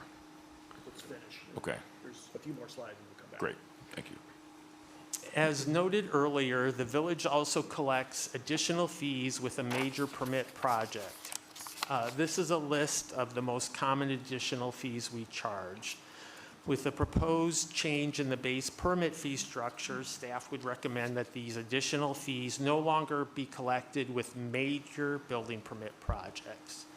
Making this change would reduce revenue by about $100,000 per year on average. As we noted on the previous slide, the change in the base permit fee structure would generate sufficient revenue to cover the revenue loss from no longer collecting these fees on major building permit projects. Making this change would make the permitting process for major permits more transparent and efficient, reducing applicant and staff time for following up with proper information to calculate some of these fees. So going back to our previous scenarios, this table illustrates how the elimination of these other fees would impact the total fee amount collected for each of these scenarios, which the reduction ranges from $320 to $855. So in summary, to make the building permit fee structure so that remodeling permits and new building permits pay their respective share of the cost to provide building permit services, staff proposes converting the method of calculating new building permit fees to 3% of construction value, so the base permit fee for all major permits is calculated in the same manner. Staff also recommends to eliminate charging specific incidental fees with major permits to simplify the permit process for the customer and to make it easier for them to understand what their permit fees will be. Implementing these two changes together would net the village approximately $600,000 in additional building permit revenue each year. With that, I'd be happy to answer any questions. Quick question, how would we define major? Would it be a whole, like if somebody comes in with a demo and would be a whole new house construction, would it be a planned development on a commercial? How would we define what generally- projects would have the elimination of the incidental permit fees? It's generally, and I don't, major is the right word. Someone wants to come in and they need a permit for some minor plumbing item. Right. That generally has a set fee associated with it. Right, it's more of a remodel or repair or maintenance or upgrade. Correct. Would it be really new construction would be the major permits? Is that what But we're that thinking? distinction Well, it wouldn't matter includes, anymore because it's bathroom. 3%, whether it's major, minor. No, but those incidental fees, We would continue to collect. So if someone came in for an HVAC repair, we would still collect a specific fee for that. Someone comes in to replace their roof, we would continue to collect a specific fee for that. It's just right now, on top of our base permit fees, we're collecting the additional $65 for a roof permit. We're going to, given that we're changing the structure, we're not going to look at each of those individual components and charge a fee. We're going to include it in the base permit fee amount. right, and I just think we need to come up with a definition. I think it's a good approach because I think those incidental fees make sense when you're replacing your HVAC system and you have to have an inspector and you've got to have the plans reviewed. Whereas with the larger projects, whether it's new construction of a home or commercial, that's being done as part of the construction plan review, right? You're doing all that work up front versus a repair, replacement, maintenance sort of review. So I think that makes sense. I just think we should, put some definitions around which projects would have the incidental permit fees reduced or eliminated. Sure. But I like the If the approach. council supports this approach, we'll be coming to you with code amendments as well as amendments to the fee resolution to address those specifics. But generally, it would apply to remodels, additions, and new buildings. Yeah, that makes sense. Yeah. Buckets. I remember so I'll go back to the strategy. I remember when we first talked about this, I had my neighbor who was trying to decide whether or not to keep an historic home. And I was looking at the new, it was costing, we're trying to incent people to keep these historic homes, and our fees were just, it was in reverse. It would mean cheaper. And no one here could tell you why, because they were all set before any of us were Right. here. Oh, exactly. So we needed a good year or so of data collection Figure it to out. really analyze it. So that was the genesis of trying to figure out, why are we penalizing the people we're trying to incent to keep their homes and do things? As they get to bigger numbers, though, it's, I guess I look at that, at some point, is there a strategic way to say, this isn't a 500,000, if somebody's going to not tear this down, it's going to be a couple million, $2-3 million to fix it, these historic homes. And the question becomes, do we continue to say, or do we have grade it down, so it's 3% up to this, 2% on these big jobs?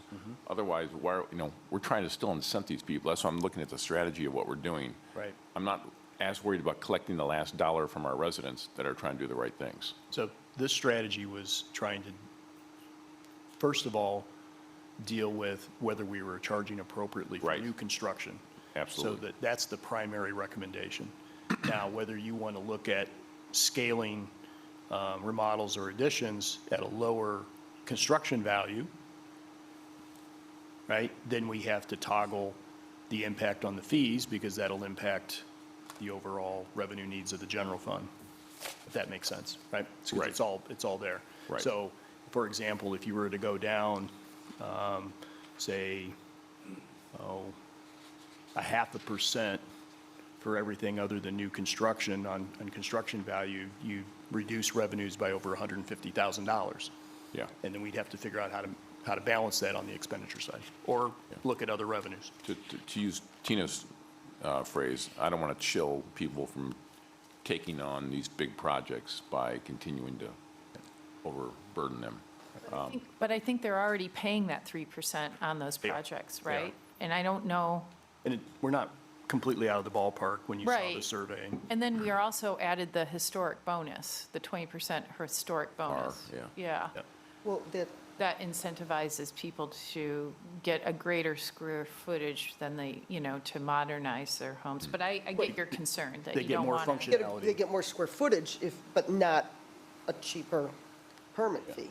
Yeah, but Historic bonus. I guess the question is, do we think that people have, because of the current permit structure, been demolishing their homes versus remodeling them? And I would say, I don't think so.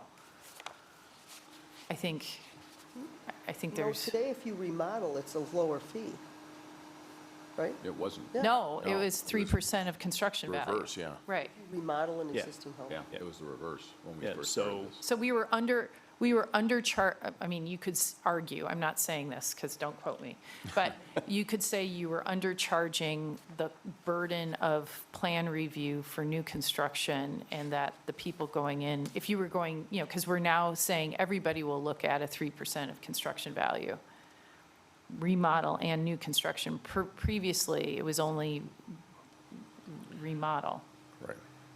And that's why I'll go back to the genesis of the strategy, what we're trying to do here, which was, to me, it was to incent people, or not penalize people who are trying to do the right thing on saving some of the bigger, the smaller and bigger historic homes. I think we looked at it, that was certainly the point, but we also looked at it in terms of what does it look like compared to our market? Yeah. And No, I are get it. we charging appropriately for new construction? And the analysis we came to is the basis of what you see here. Because I think I recall there were some comments that are we incenting new construction over remodeling? And broadly, that analysis played out. I mean, it's a major revenue source It is, for it is. the municipality. Yep. I mean, so it is that balance of not overcharging to chill investment in homes. And new construction, David could speak more about that, tends to take a greater share of his resources in terms of monitoring and, site inspections, all that, neighborhood relations, things like that. Yeah. Along that line, one of the issues that's been popping up the last couple of years is the time period that our permits cover. Obviously, a project that from the get-go is planned to take 3 years to build taxes the department and requires more resources than one that takes a year and a half.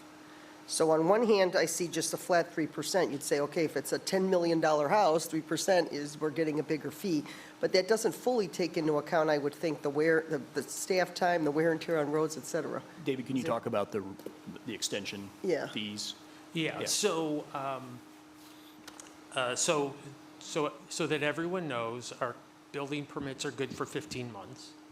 If someone requests an extension beyond that, our current practice is that, yeah, they can get up to a 9-month extension, and that's 50% of the original base permit fee.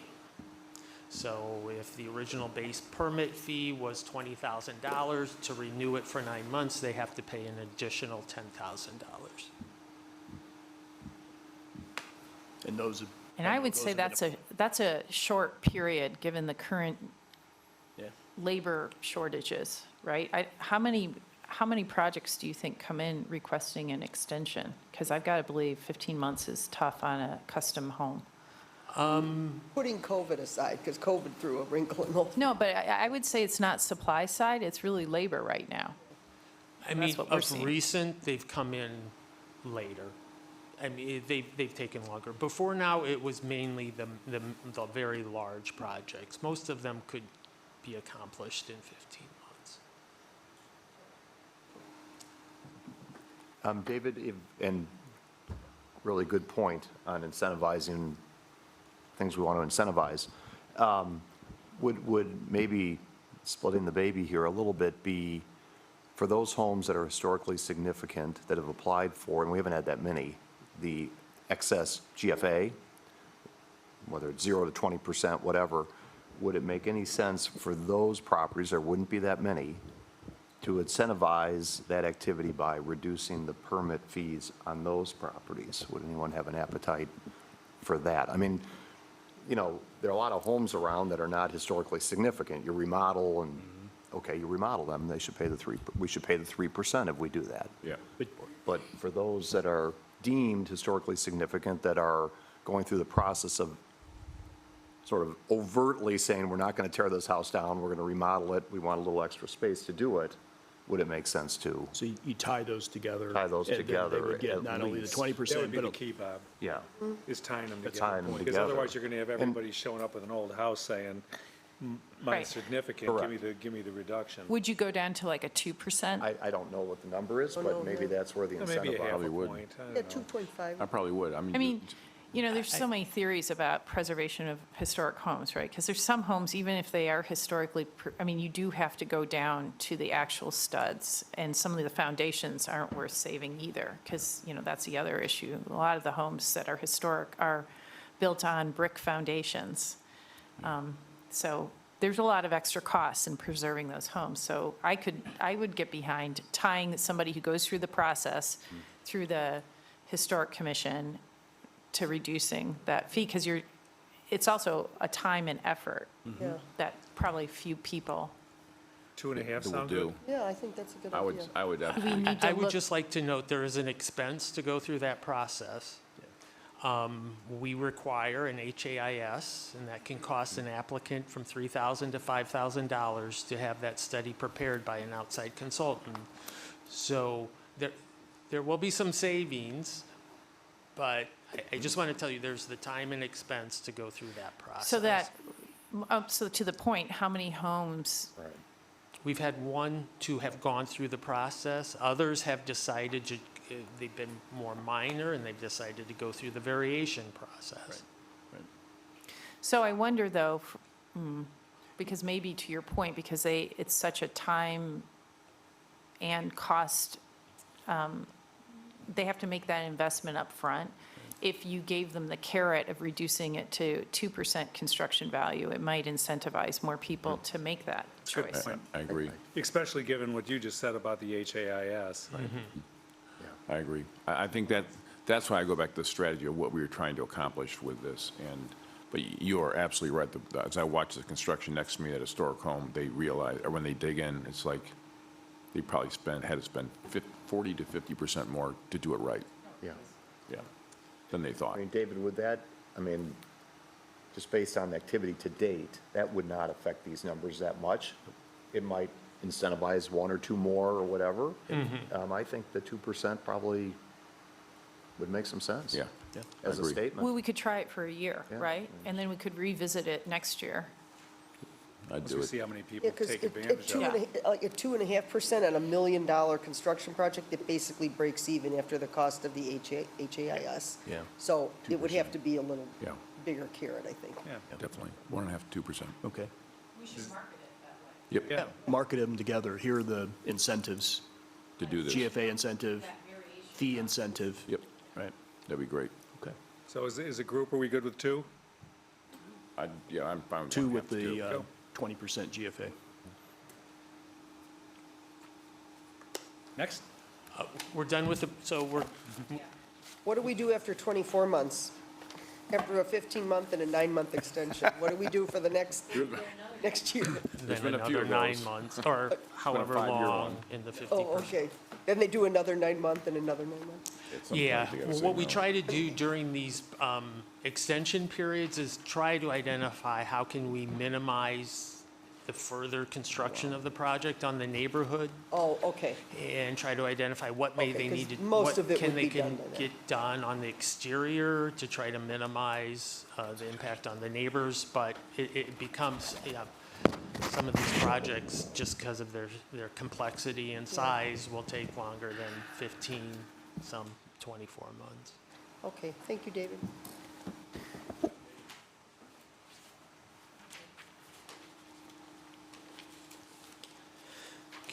I thought you were going to change your suit for this next, for this next Can I presentation. take off my jacket and tie and? You're like Taylor Swift. It's unbelievable.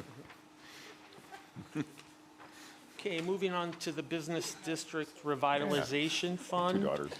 I will just note, for the Village Engineering Department, next year will be the first year in 5 years that we will not be doing a streetscape construction project next year, but we will be planning, working on our next areas.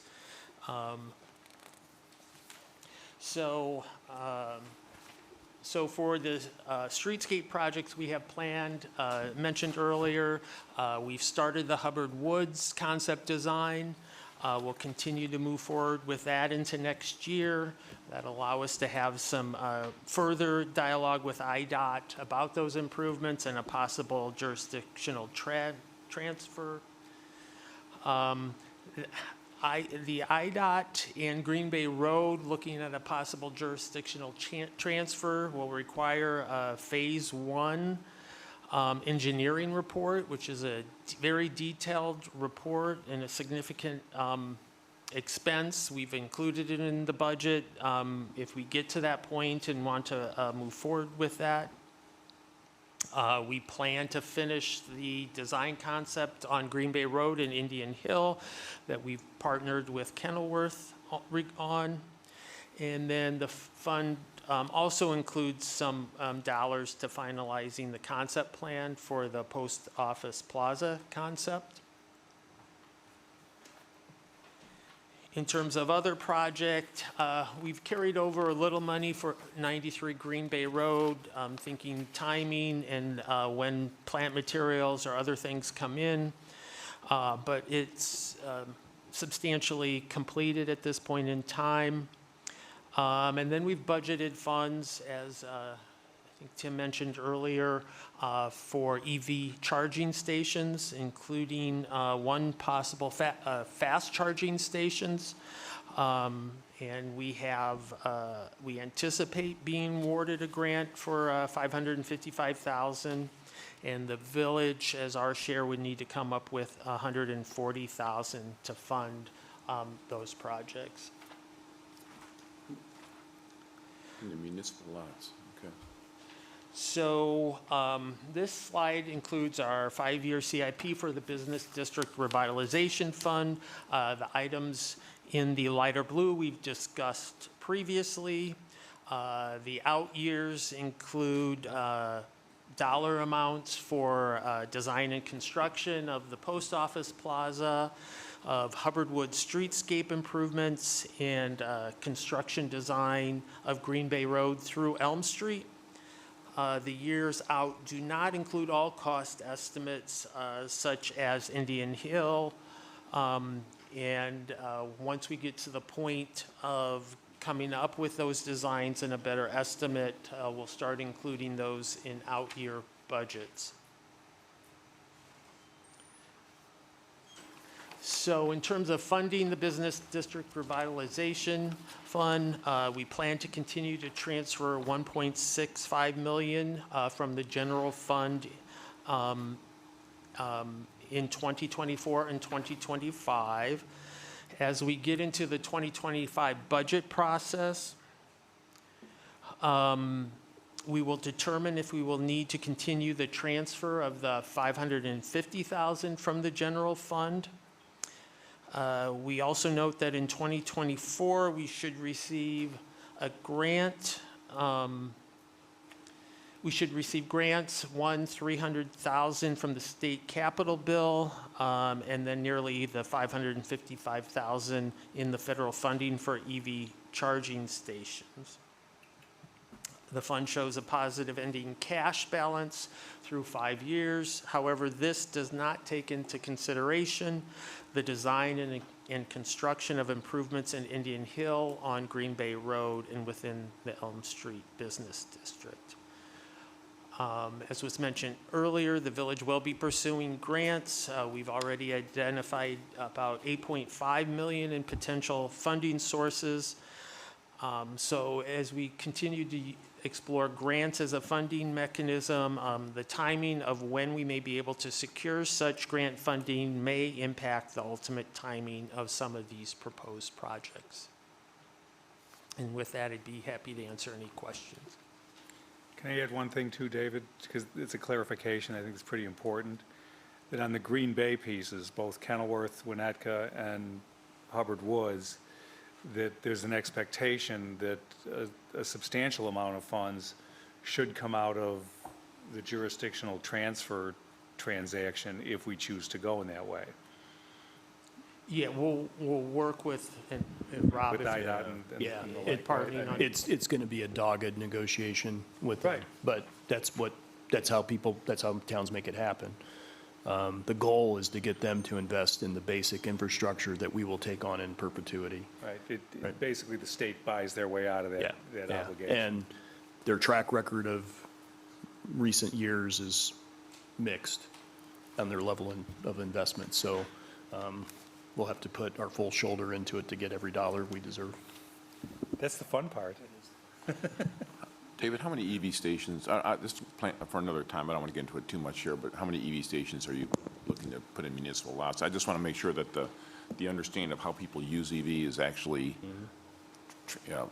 putting in municipal lots. I mean, this isn't a roadway or a thoroughfare where you're going to have to charge your car. Most people, I put one in my home, most people will put them in their homes, and I'm just want to make sure that before we spend $150,000 of our money, that we understand the usage and how people are going to use it.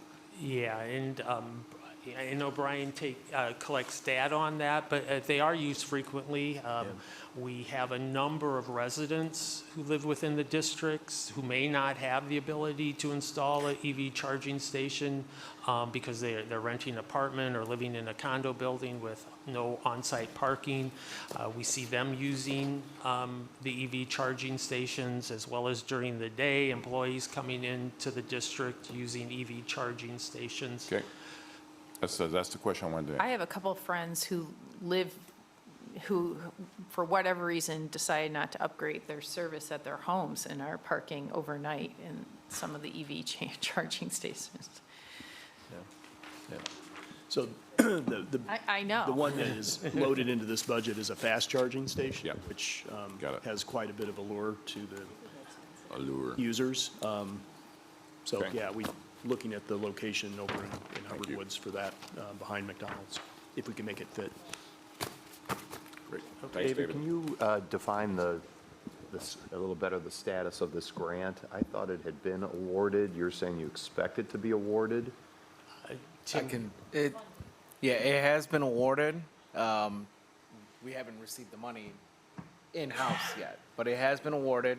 We went through a process with the Northwest Municipal Conference, Mayor, Through the Metropolitan Mayor's Caucus? Metropolitan Mayor's Caucus, where we applied in joint with a bunch of other communities.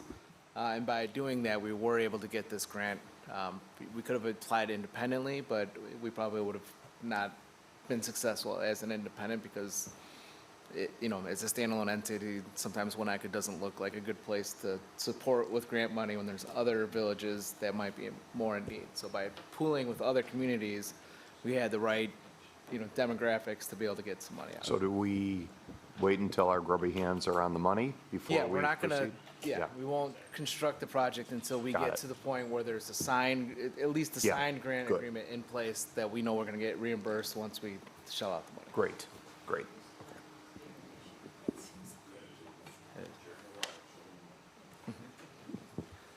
I did find out something interesting while I was out of town, and there's a large development going up near a ski resort, and I happened to stop in just because I'm curious, and there was a new condominium development, and I noticed that there was 10 Tesla chargers in a secondary parking lot just off the main parking lot at this development. So I went inside and I was touring some of the units, and I had a chance to talk to the developer, and he shared with me that they basically just gave that property to Tesla, and they came in and put 10 fast chargers in the lot, no cost, which is something I think we should consider as we go forward. I mean, first thing that popped to mind was, gee, right down, down on Elm Street, the Hadley lot, yeah. That, what a great spot for 5 or 10, and these were all fast chargers, 30 minutes, boom, boom. And I am way up in northern New Hampshire, and sure enough, all these Massachusetts license plates, the leaf peepers that were driving around looking at all the colors, were plugging in for the ride home, and there was a line. So, and Tesla's chargers are proprietary at this point in time, so. They just announced they're making it available to either Ford or GM. I can't remember. Like, there's a deal. Yeah, I heard that too, but Yeah. Yeah. the adapter, Oh, the yeah. adapter. Yeah, Oh. so, but it's interesting that they're willing to go out there and invest the capital to do it, and if you can provide them with the space to do it in. So it might be something we can investigate going forward. It would be really advantageous for commuters or, people in town who just need a quick shot. Can I just ask a question? Is the only cost the infrastructure, or are you charged for the electricity? You are, okay. Would that be village charged, or people pay for it? Here's the man with the answers. The way the chargers currently work is the individual using the charging station is charged by ChargePoint, which is who runs the network. The rate is set by the village council. The rate for the energy is set by you as part of the rate resolution. And then ChargePoint puts 10% on whatever you charge the EV charger. And then they send Mr. Sloth a check on a monthly basis for all electricity consumed at each charging station. Right. Any other questions? All right, it's lunchtime. We're in good shape. We're looking here. at those rates too. Lunchtime, so, Kristen, what do we have? We have sandwiches in there from Stacked and Folded?